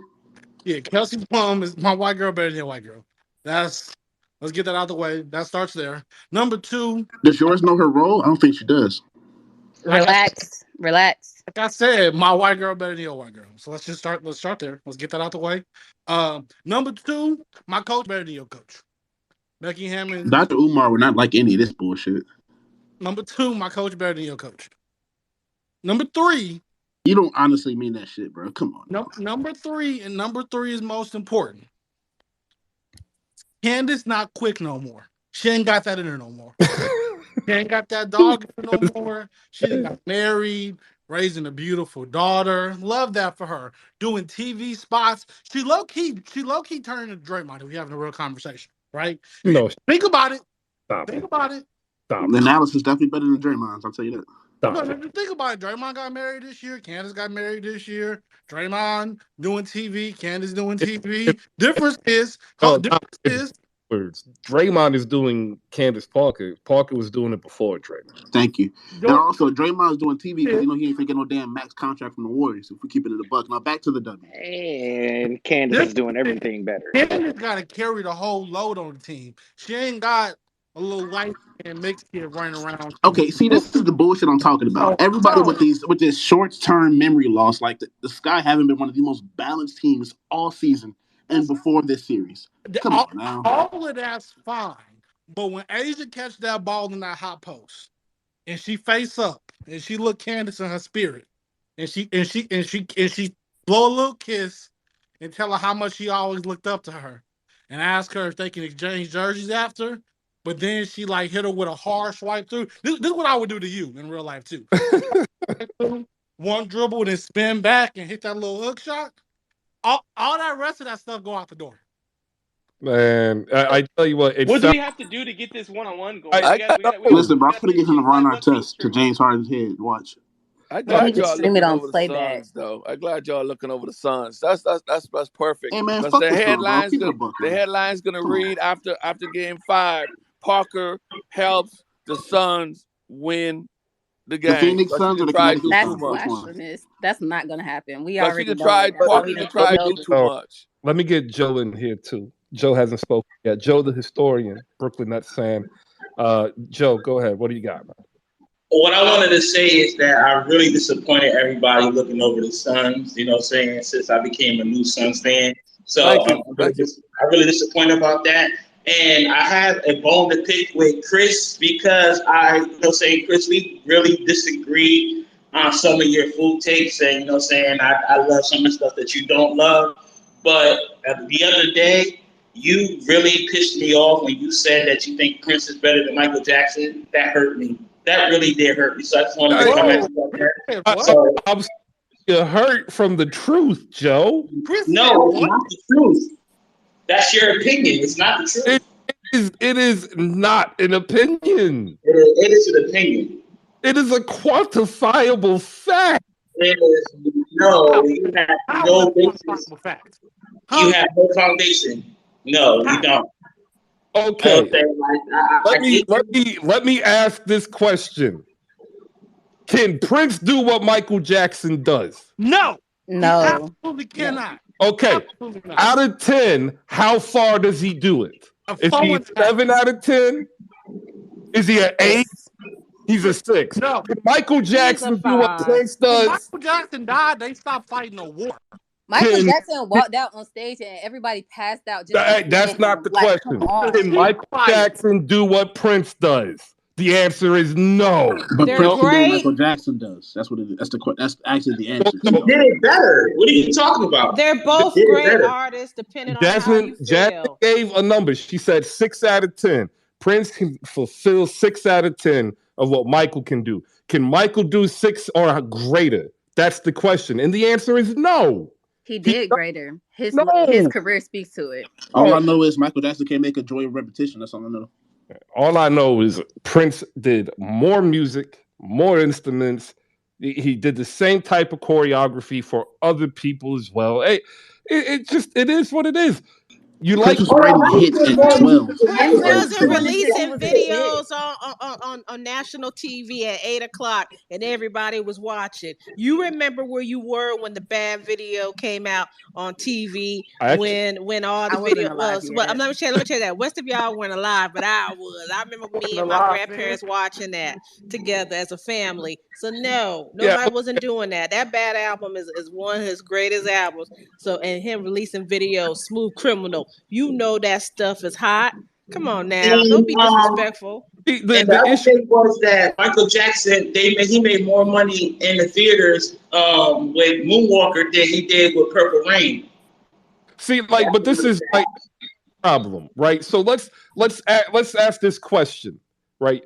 Is Lin-Manuel Miranda a better actor than Samuel L. Jackson in his prime? Oh my God, are you serious? Are you doing this? I'm asking a question. You been sniffing at school, Blue?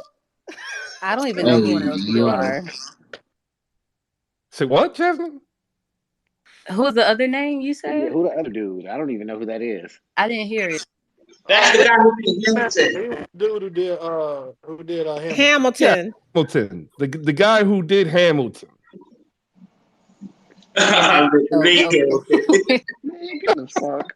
Give yourself the horn, Chris. Give yourself the horn. I'll give a horn to everybody. All I gotta say is get these motherfucking planes, man. Come on now. Don't coming in here throwing gas on the fire. Sorry that your feelings were hurt by the truth, man. Let me know when Michael Jackson learned how to play as many instruments as Prince. Nobody mentioned Prince. Michael Jackson and Food Takes. Have you heard bad? MJ been doing this since he was 8 years old. Like this is not up for this. They both dead, like, so let's really just matter, let it go. 808. Show respect. It is 809 for the last time. Okay, Christian, whatever. All right, look, we got some. I'm definitely not telling you my middle name now. I was, but I'm not anymore. We got some news and notes to the NBA to get to. We got some W we're still talking about. Apparently, Joe was hurt that I said Prince was better than Michael Jackson. Like I apologize that you are hurt from the truth. It's okay. Music is subjective. Music is subjective. Okay, just like when Asia rises to the top and says, "Candace, thank you for your service." Now get the step in. I love the fact that there are 2 more Connecticut Sun fans now. Now they have a total of 7 across the great United States. That's great. I just need Candace to win tomorrow. I need her to win. The Chicago fans are scared of us. Christian, I'm doing this stuff about the hospital, so I want to let you know that too. I know you've been thinking about that. Good, I'm glad. You're doing better and you're out, right? That's what I heard. Yes, I am. I am out and I'm doing better. So that's what I know that. Make sure you drink water and take a 2-minute walk after every meal. Raise Gotcha. your blood. There you go. Hey, can All I throw right, a ladies. confession in before we start the next thing? What's up, Demo? Go ahead. So Go ahead, Demo. Yeah, go. last night's game was a West Coast game. I fell asleep on it. I did not see the fourth quarter. I woke up thinking that Sue Bird had actually extended the series and that Brianna Stewart's 40-point game won them that game. I was Oh, I wrong feel when I you. woke up. I had to see. All I had to say. Yeah, that happened to me during the season. I swear to God, I thought the Knicks had won a game, and like I woke up, I started talking to Cedric, like yo, we lost that game. It's like, nah, man, y'all was up, and I'd fallen asleep, completely had fallen asleep. That's how I realized I was old. Yeah. Yeah, Um. I'm washed. I I'm got a washed. question before you go on. Who Yeah. y'all think, besides the starters, who y'all think is the uh, bench coming off the bench, the one that will make an impact in the game in Game 5? Got to be the sixth, the sixth player of the year, right? I mean, she won the award. Well, that doesn't Dana matter. Evans, in the That, words of that numbers guy, Dana Evans. But you know he ain't letting off the bench to trash time the way he been acting.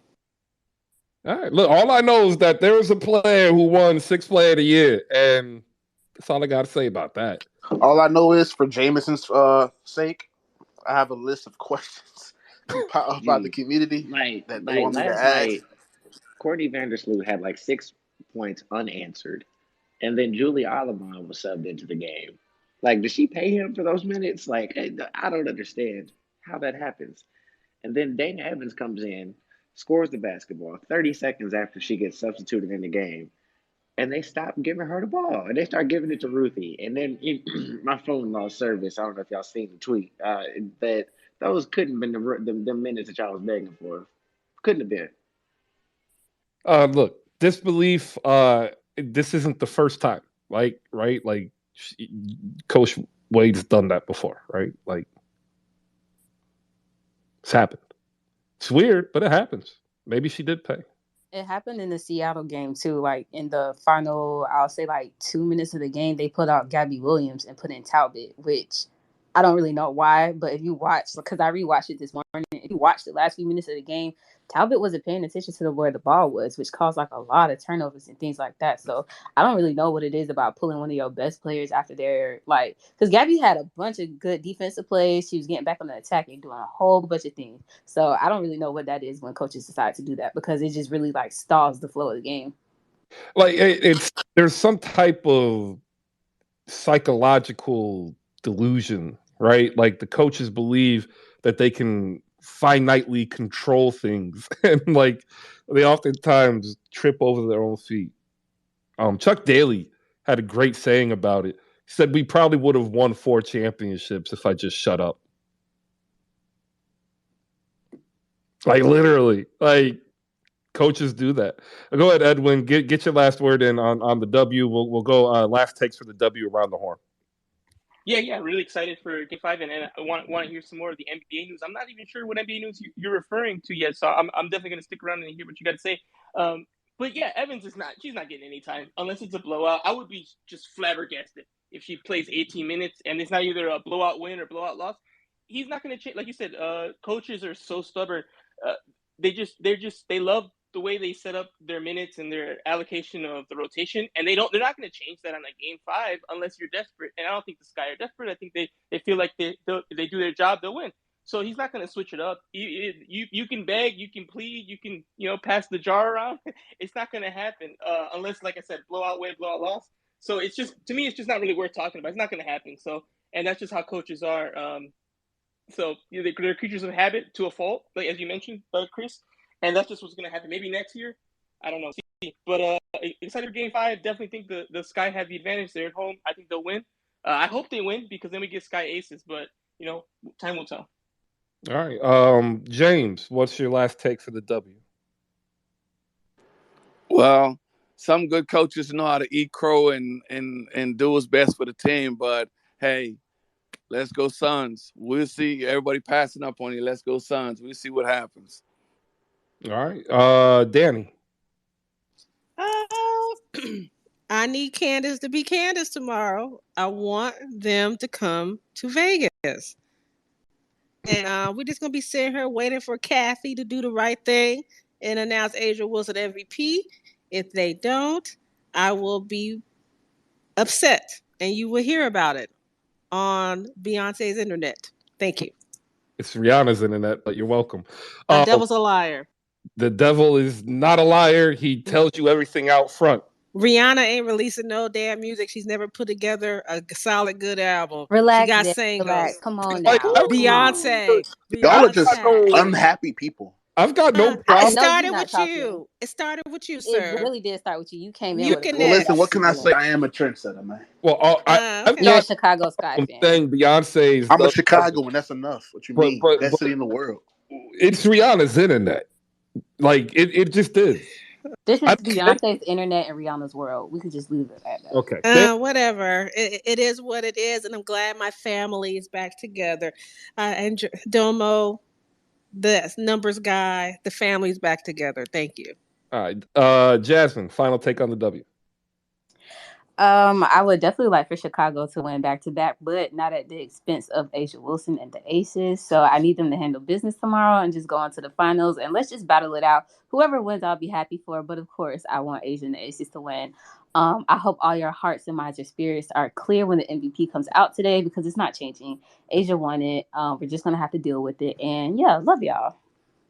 All right, Demo. That's a lie. Hater. Unfortunately, it's passing period, so I got to make this brief. But hopefully, we get the real MVP versus the real CP3. Um, I don't want to see any more Connecticut basketball after Game 5, and that's about it, y'all. All right, 809's that numbers guy and snack breaks. Yeah. So honestly, it's a win-win. We get a Game 5, and I get to go back to Wintrust. I was hoping the next time I went would be a finals game, but beggars can't be choosers. I mean, come on now. Who do you think I'm going to pick? You think I'm going to pick the Connecticut Suns? No, I'm not. The Chicago Sky will win. Candace Parker will show y'all who she is. He had one bad game against a stretch of many great games this playoffs. Azrae Stevens will score double digits for the first time in since the Liberty series. I believe Dana Evans will play more minutes because she showed Coach A, I am talented. And I think that honestly, we need to talk about Allie Quigley and some real minutes reductions because it's just not giving what it's supposed to. Like, I get it. She brings a lot of other things to the table that's not shooting, but when she's not shooting, I mean, what can I really say that's positive? I don't know. What could you say? Like, there's absolutely nothing to say about positive about Allie Quigley's game. Remember, you said that if somebody else bring it up, don't get mad. Oh no, that's cool. I said it, so they can say it to me. All right.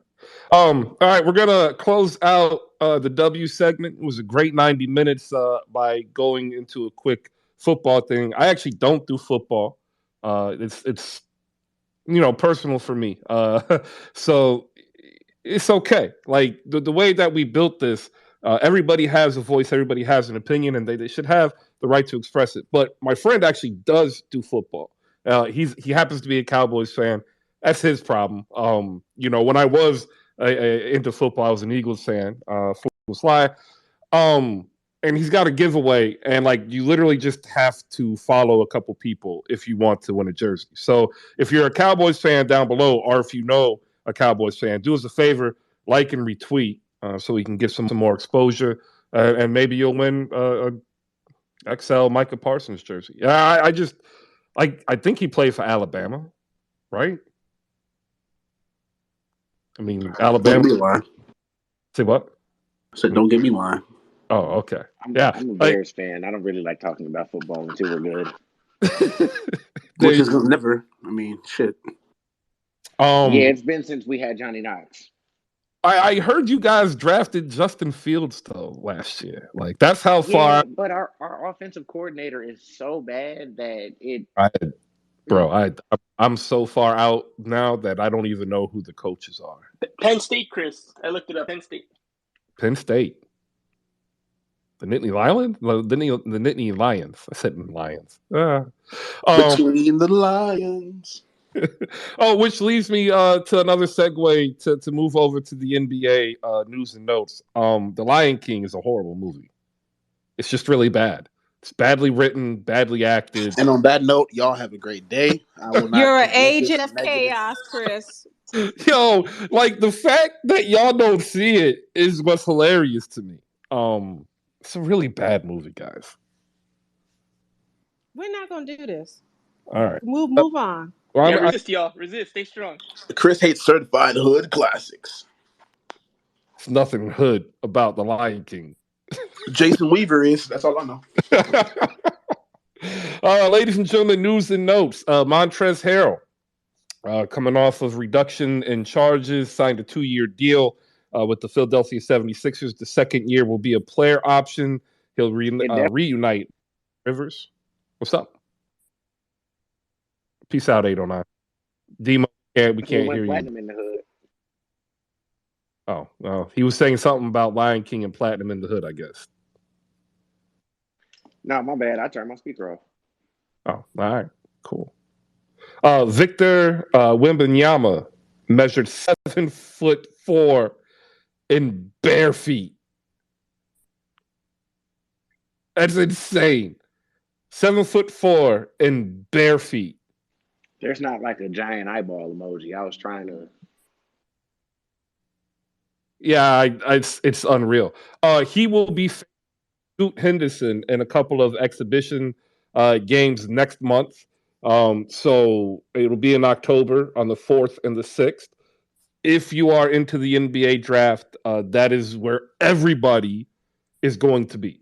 Like I've heard that even players who are off are flying into Vegas to catch one of these or two of these games because they want to see if Victor is for real. Malika Walker's joined us, TJ's joined us, Edwin's up on stage, Demo, Danny, and James. If you want to come on up, raise your hand. Everybody's welcome. Also in the news and notes, the Warriors are hosting several players, most notably Ben McLemore, Elfrid Payton, Rondé Hollis-Jefferson, and Kenneth Faried for workouts. They are also bringing in Langston Galloway for a scrimmage as well. Also, the NBA seems to be set on announcing their expansion plans. And right now, odds are that Seattle and Las Vegas are going to get it, and there will likely be a realignment. I am not a fan of this announcement. I understand that Vegas is going to need a team. I understand that Seattle deserves a team. There was a city that I believed should have been given one before Vegas. I agree with Seattle, but that's just me. If you want to talk about that, we'll get into there. I want to thank everybody who's made it in and spend any part of your time here on your hump day here with us. We're appreciative. A lot of content creators down below. I want to spend some time to go ahead and give them a shout out. TJ Kiesel, host of The Kickback. If you love sneakers, if you love shoes and fashion, check her out. It's Friday nights. You'll get a lot of wisdom and value. I had no idea. Like I had an idea that there's a separate economy, which means it's large, but like I had no idea it was how intricate it was in terms of navigating how to buy just a pair of shoes secondhand. She does a masterful job breaking down complex things to people who are either new to it or never knew about it. And then she also does adulting stuff. We all need adulting stuff, and she does good stuff like that. Saint from Next Kingdom is in the building. You can catch him on YouTube with Next Kingdom AJ, and also here on Spaces with Brandon and Cashspiracies. They'll be doing a lot of spaces recovering the Brooklyn Nets. K. Lou is in the building. If you love women's basketball, he's a must-follow 9450 Women's Basketball Podcast with Daniel Artest. Zeke Spoon, he actually has a couple of things going on. If you love football, make sure you shoot him a follow. He'll be doing football spaces with Wager Wire and Sage Alvarez. Down below, we have Brandon in the building, a.k.a. The Rubric. Looking forward to maybe a season 2 of the business side of the NBA. Pickup Card Game is in the building. Make sure you go over to slamgoods.com. Jasmine is still listening. Make sure you shoot Jasmine a follow over at Harper XX Rights to get some W on your timeline.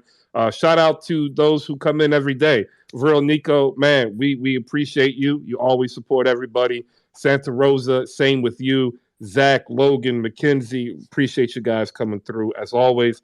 All right, we've got Malika Walker and Edwin Garcia with their hands up, so we'll go to Malika first. Edwin, follow her up. Those are your news and notes for the NBA. Not very heavy, but we're going to get into this, expansion announcement that should be coming, and I'll explain a little bit more because it kind of gets weird. Malika, go ahead. But my only question with Victor, because I don't know how to say his last name yet, so I'm not gonna try it yet. But Wim, Wim, Wim, okay, Wim is okay. I can shorten it with Wim. Um, Banyama. his injury history, like, for a player to be like what measuring to be 7'4" and 8 feet wingspan, right? That's what I heard. His injury history, however, is concerning. Like, do you think that this could be like a Greg Ogden situation? Like, I mean, he has the Oh, skill, oh, but I'm gonna put up I'm gonna pull up an article that I read yesterday.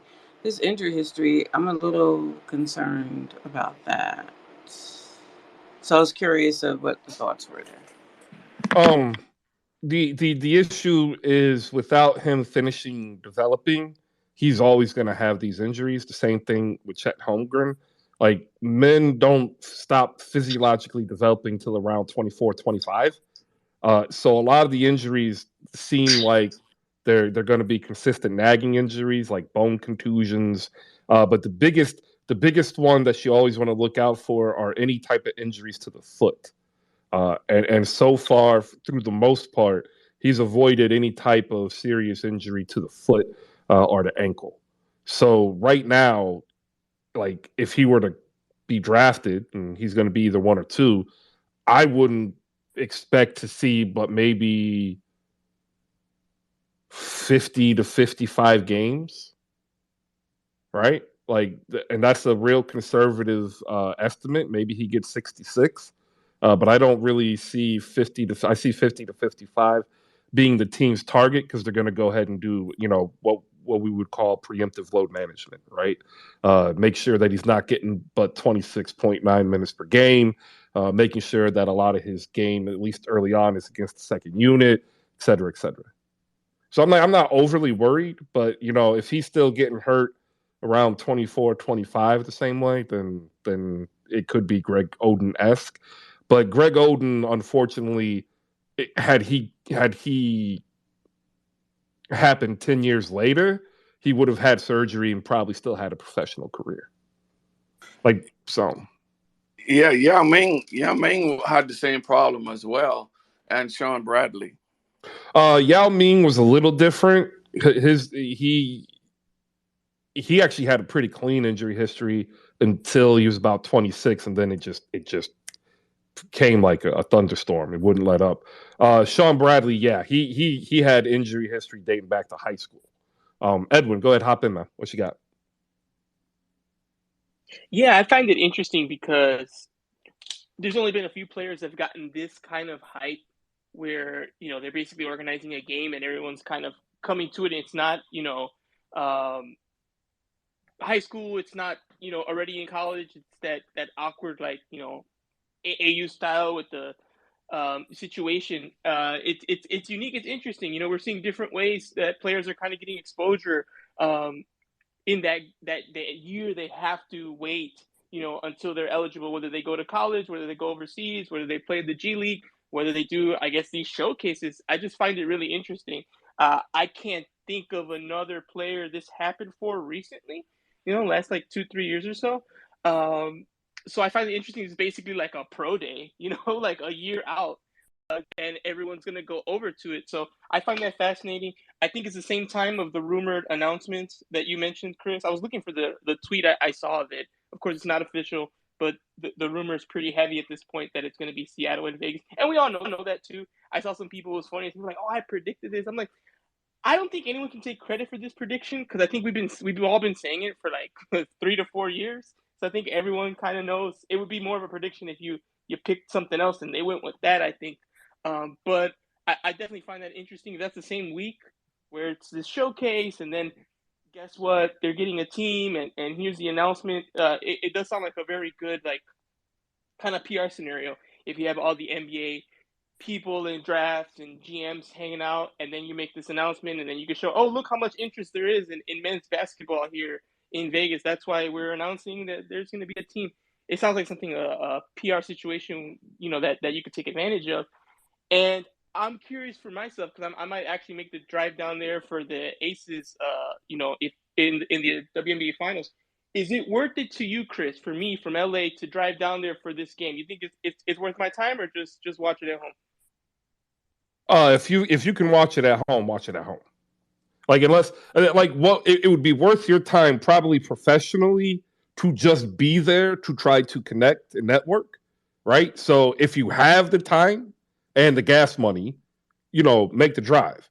Um, if it's something where you feel comfortable where you are professionally right now and you don't want to spend the majority of the time, networking, then watch it at home. Vic, the hype he's getting reminds me of Lenny Cook, and a lot of people just don't even remember who Lenny Cook was. Any of y'all remember who Lenny Cook was? Yep. He was right up there as he was supposed to be the next guy, right there with Braun and them. Yep. He was the guy who was ranked ahead of LeBron James, and it wasn't even close.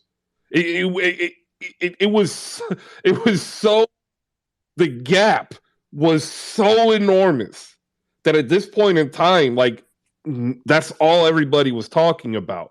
Like LeBron James was just a kid from Akron who could be better than Carmelo, right? So Carmelo kind of had been trenched in at somewhere between 2 through 4 in recruiting, right? And LeBron was 2 through 4 in recruiting. And I forget the third player at the moment. But Lenny Cook, and I saw him play at one of these exhibitions at the Run and Shoot in Northwest.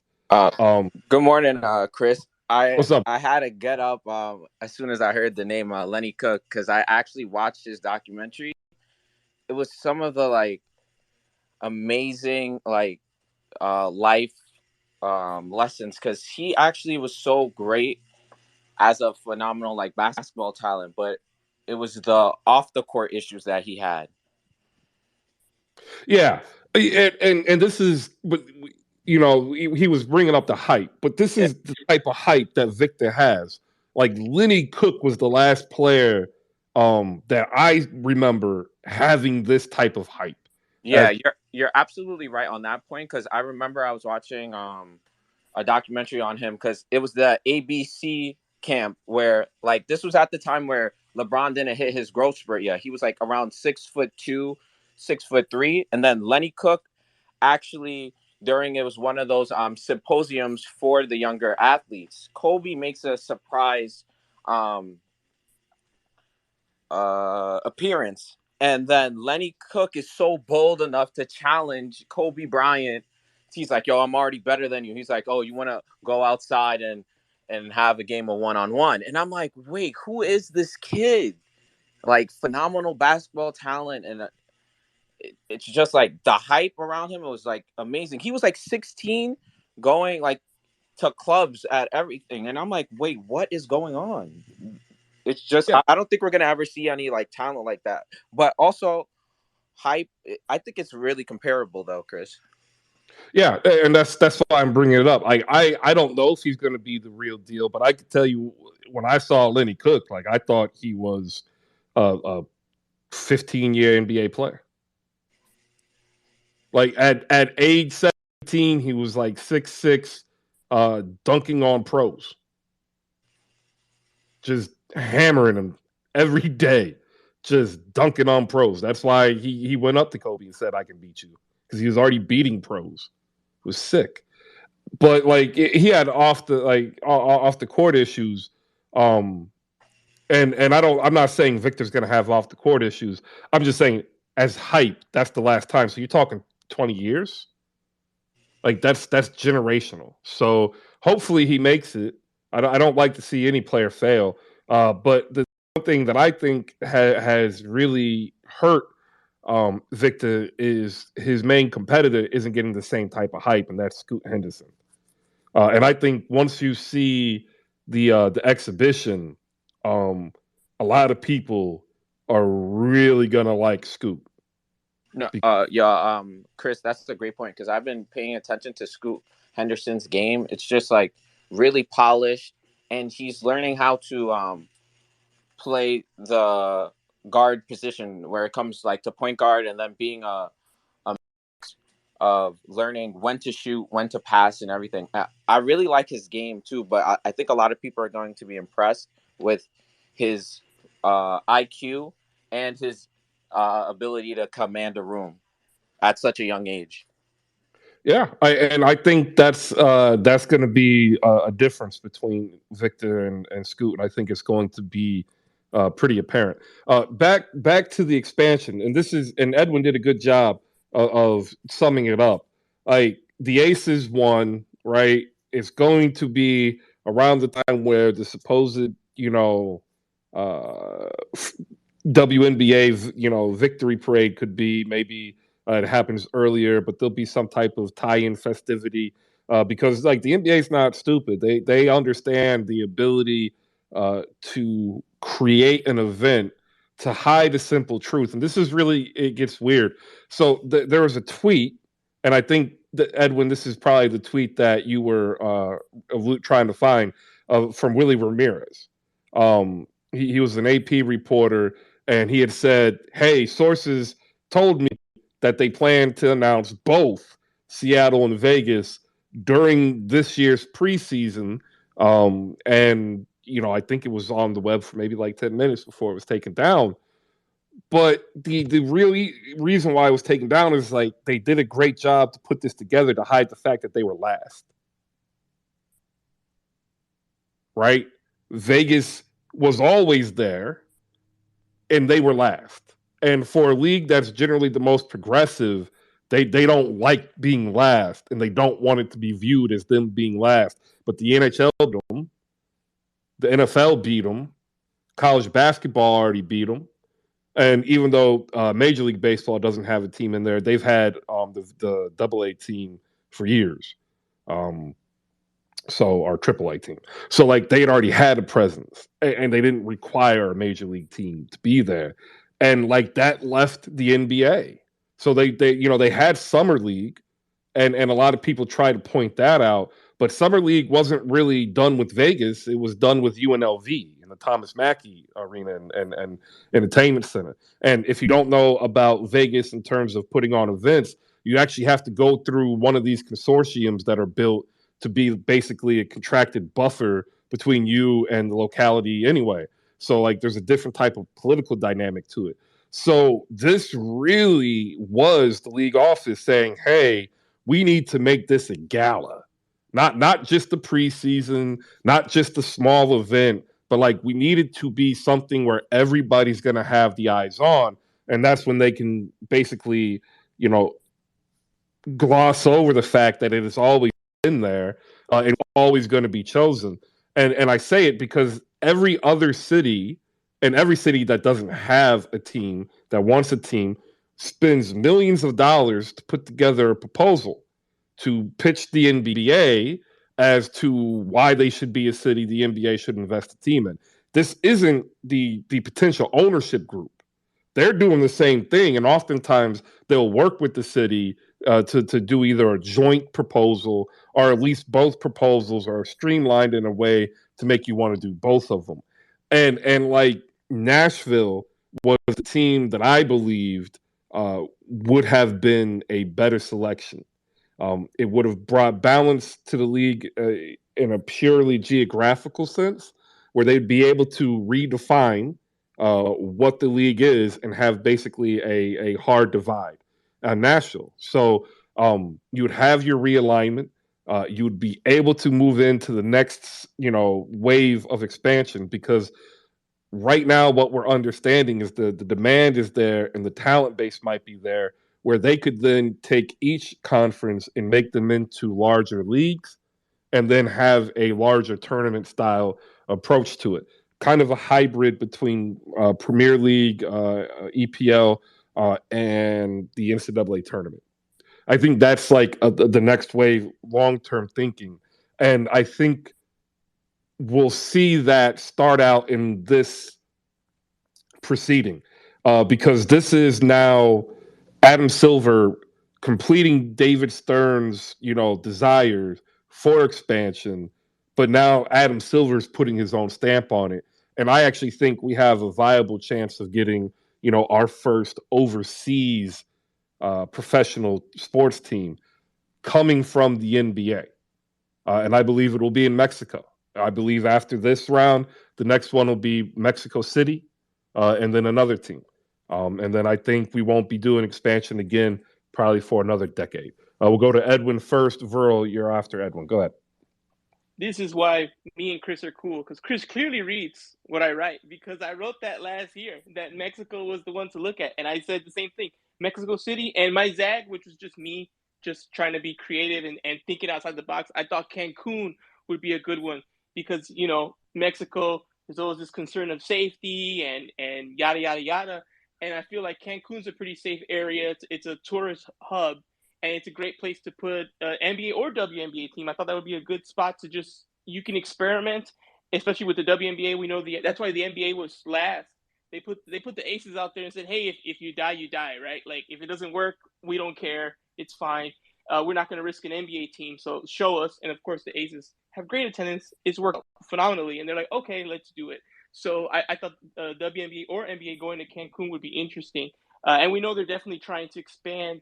The NBA's, obsessed with, we're a global game, right? We're a global game, and it's hard to make that claim when you're just not present in those global markets, even if the viewership in places like China are very high. So yeah, I agree 100%. I think Mexico City makes a lot of sense, and my zag of Cancun, maybe Tijuana, but that's been kind of an unstable area if you're understanding the politics of that city. But it's also very close to Los Angeles. You can get, people can go over really quickly.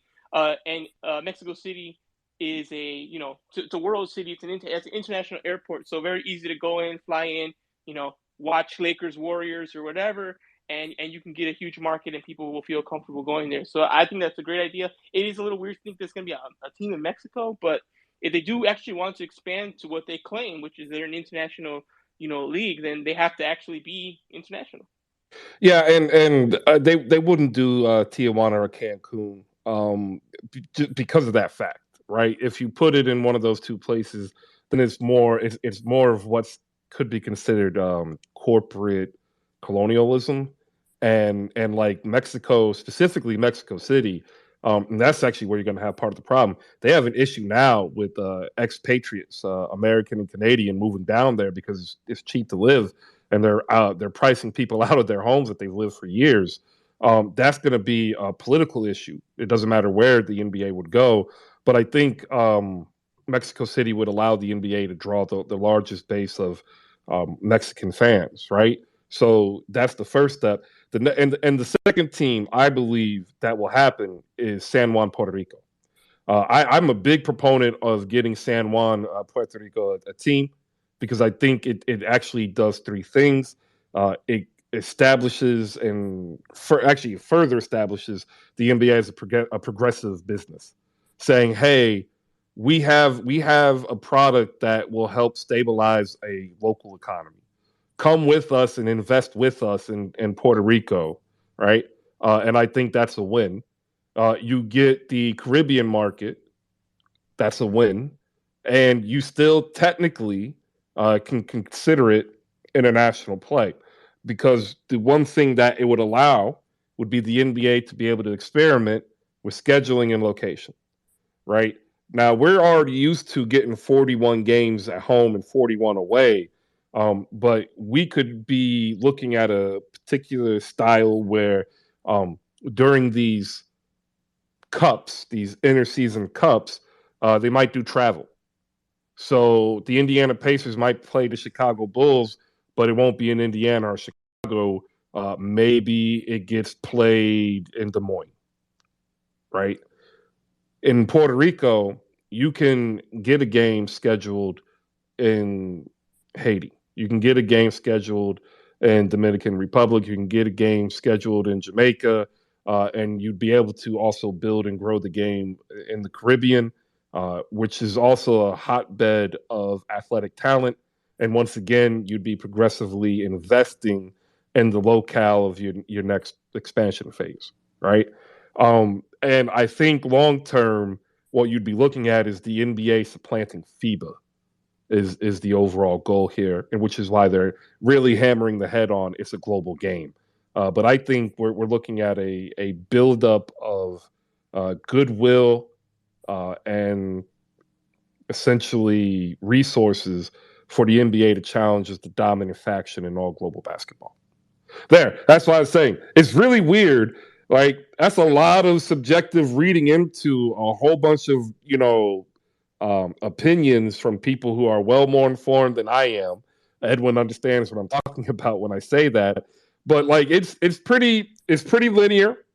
I could explain how I came to this process, but I think I would lose half of you because it's a very dry read. But there you go, ladies and gentlemen. So when they have this announcement, understand that I think what we're seeing is the beginnings of in corporate world or bureaucracy a 20-year plan of growth, right? So I think this is nothing but good news for the NBA into the future. Bad news for Major League Baseball and the NHL because they've tried and they are no longer able to grow the way that the NBA can. And in fact, no professional sport really can unless a lot of people all of a sudden became lacrosse fans, right? Like maybe. I like watching it. If you've never watched it or played it, you wouldn't understand. But hey, shout out to my DMV people. All right, there you go. Thoughts on expansion? If not, we're actually 2 minutes over. We'll get our final takes on the NBA, and we'll head out and have a wonderful Wednesday. Malika, go ahead.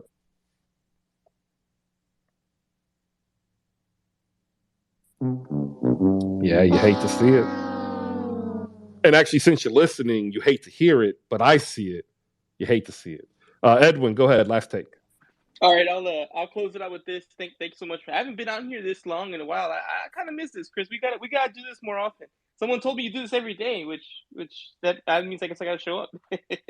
Yeah, I haven't during this last part. Like, look, this is the wasteland of NBA offseason. So, like, I'm trying to take all the time off that I can.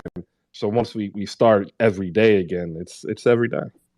To be honest, I miss it. When I don't even when it's a weird thing. I don't know how to describe it, but sometimes when I know you don't have it, and even if I wasn't gonna go, I'm like, oh man, there's no hoop spaces today, like that kind of thing.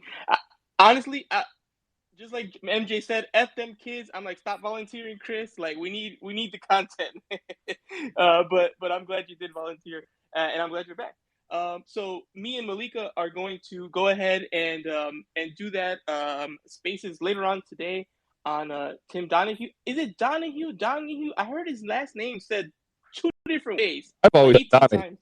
I've always said Donahue. So Yeah, I heard Donahue and Donahue. I'm gonna go with Donahue because I'm gonna say Chris said it. So if someone corrects me, I'm like, hey, Chris told me. Because I honestly have heard, Malika, asked me to jump on this. I think like 2 days ago. And you know me, Chris, I don't take anything lightly. I've been listening to podcasts, 60-minute interviews, really digging into it. We're gonna focus mainly on the Netflix episode on Untold Stories. You can still watch it just about like an hour 15. And I heard his last name said different ways multiple times on different respected platforms. So I'm like, how do you say your last name, man? But we're going to talk about it. If you don't know who he is, well, I'll just call him Tim for now until I commit to a pronunciation of the last name. Tim was, accused of fixing games and was part of this big scandal on fixing games. One of the most famous ones was the Sacramento Kings Lakers series, the 2000 Western Conference Finals, where there was just a lot of calls going the Lakers' way. And I'm a Lakers fan, so if I'm saying that's because it's true. And that was one of the key points of the controversy. There's an FBI investigation. They really dive deep into it. Me and Malika are going to talk a lot about it. And one thing that's really interesting about it is the NBA insists, talk about narratives. Rogue ref, just one person. Don't look any deeper. It's just him. He's crazy. And, his stance is that's not true. I'm not the only person. And, he has his own claims on whether he even fixed games. But it's a really interesting thing, and it's something I hate when fans say that. Anytime a team loses, except the Sky because they got blown out by like 24 points. But other than that, when the games are close, fans always complain that the ref did this, the ref did that. I don't like to talk about refs because at the end of the day, if you blow them out like the Sun did the Sky, you don't have to worry about the ref calls because you just blow them out the water, right? So that's what you do. Blow them out, and you don't have to worry about a call going your way. But this is proof that there is some truth to that in some situations, and it's something, especially in the NBA, where there's only 5 players on each team. It's a lot more easy to fix things when so much of the ref calls and what's a foul is subjective. So it's really interesting series. Make sure you watch it, and if you're just interested to hear more about it, don't know that much about it, Malika and I are going to talk about it today at 5 PT, which is 8 East Coast time. So just make sure you're on the spaces, and I'm looking forward to talking with Malika about it. Always fun talking with Malika about basketball. I really wish we were on the 24-hour standard. Like, anyway. And it's Donahue. And if anybody tells you different, tell them they don't know because, like, they don't know. It's Irish. It's Donahue. It's like, it's not Donahue. There's no Hugh. It's Donahue. Like, where's the U? Donahue. All right, Virl, last take. Actually, I would just like everybody in the audience to just attend that show that Malika and Edwin are doing, because that Netflix documentary was very telling, and also it kind of like pulled the curtain behind how the NBA runs and how games and particular stars get preferential treatment. It's a great watch. So I just need everybody, if they're going to go to the space, please do homework, and then so we can have just like great conversation. It's definitely worth the watch. Like, I haven't watched it, but it's also because I watched all of the legal trials that he went through, because I'm a nerd, and he's going to paint a picture of a kickback corrupt organization if you married the WWE with the NFL and gave it basketball, right? That's kind of the picture that he's been depicting since he's been found out. Now, is it true? I don't know. I can tell you this: if there's one, there's two, and if there's two, there's more. Right? Like that's unfortunately a truth in life. Danny, last take. Last take. I'm gonna look forward to that spaces tonight. Edwin and Malika. Um, man, Donahue boy, he made some people look bad. He made Stern look like a mafia boss. A lot of people forget he was a lawyer, so he understands the legal system. But that's another story. Aces won. I predicted it. Thank you. I predicted Connecticut winning.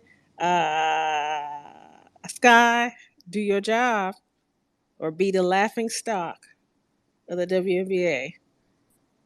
That's all I got to say. Man, the laughing stock. Hey, one hit wonder. You know that? James, last take. Yeah, well, if you're a betting person, put your money on the Suns. And then on the expansion teams, Puerto Rico and all that, we gotta have, in order for them to do that, they gotta have a lot of well, not a lot of, but they gotta integrate a lot of Spanish speaking players to get the type of crowd to come to the games. Because remember, soccer is some of the one of the biggest games out there right now in the Virgin Islands, so in order to get that crowd, they got then do the expansion teams out there. They got to get Spanish speaking players. That's why the WNBA kind of folded when they had that team out there, because they didn't have no Spanish speaking players. And then on the I'm glad that Patrick Beverly went to the Lakers, but they need to get Buddy Hield for shooting. So we'll see what happened on that. Thanks for the space. I appreciate you, brother. And I enjoyed being here. And I'll be watching Malika podcast today, listening to it today. Talk to y'all later. All right, appreciate you, James. Thanks for popping in. Malika, if you're there, you can go. If not, don't worry about it because you're not there. All right. I will be in a stuffy pool because swimming is now back on. That started, and then we also have robotics starting tomorrow. Ay, ay, ay. Hey, when you have kids, understand like your life changes because time changes. Like you never have enough of it. And I say that in closing because every day during the season last year, we were here except for 2 days, and we're gonna do the same. It's 217 shows, maybe more, 3 hours probably a day, and it takes a lot of work. It takes a lot not just from me, but from you, the listener, because it only exists if you're here. So for those who do come in every day and stay, we are extremely grateful. This is why we did this, and hopefully, through the second season, we're all going to have a wonderful time enjoying, what we love about basketball, and not only just the basketball, but the community we've been able to build following it. So thank you from my heart to you. Like that's probably the most you're going to get. High praise. Unlike French fries, I have zero high praise for French fries. I put a tweet out the other day saying that French fries were the ranch dressing and sides, and I say that because my son, he really, really, really, really, really wanted hamburger and French fries, and I did not. I wanted something completely different. I wanted a salad, but he got what he wanted because he did everything. And he's like, "Ooh, these French fries are really good." And I took a bite, and it was the worst French fry experience that you can imagine. Like it was completely over seasoned. You couldn't even taste the potato. It literally tasted like chicken nuggets and salt. And like if that's why you like French fries, because you like chicken nuggets and salt, why don't you just get chicken nuggets and add some salt? Like seriously, this whole French fry thing, it's overplayed. I No, need you to stop the slander. Sorry, stop. French fries are wonderful. Cook them hard. Get some salt on them. They good, especially the fresh cut potatoes like my grandma used to do. Stop your slander. it's not slander if it is true. And I'm just leaving you with this truth. French Food is subjective. French fries aren't worth your time. Get a better side eye. Seriously. Half of y'all get French fries from a real estate company. Just throwing that out there. I couldn't let y'all All get right. that for my Appreciate it. takes off. Gee, I'm so sorry. Food is one subjective, and two, the potato is the most versatile food in on the planet. You can't go out there slandering potato products. I'm so sorry. I think Chris got That knocked out. that that is absolutely untrue. It is not the most versatile food in the world. It's pretty close. Potato Got to be close. salad, mashed potatoes, French baked fries, baked potatoes, potatoes, hash browns. hash browns. I can keep Hash going. brown. Chris said he would mashed not eat potato. potatoes during a potato famine. That's what Chris said.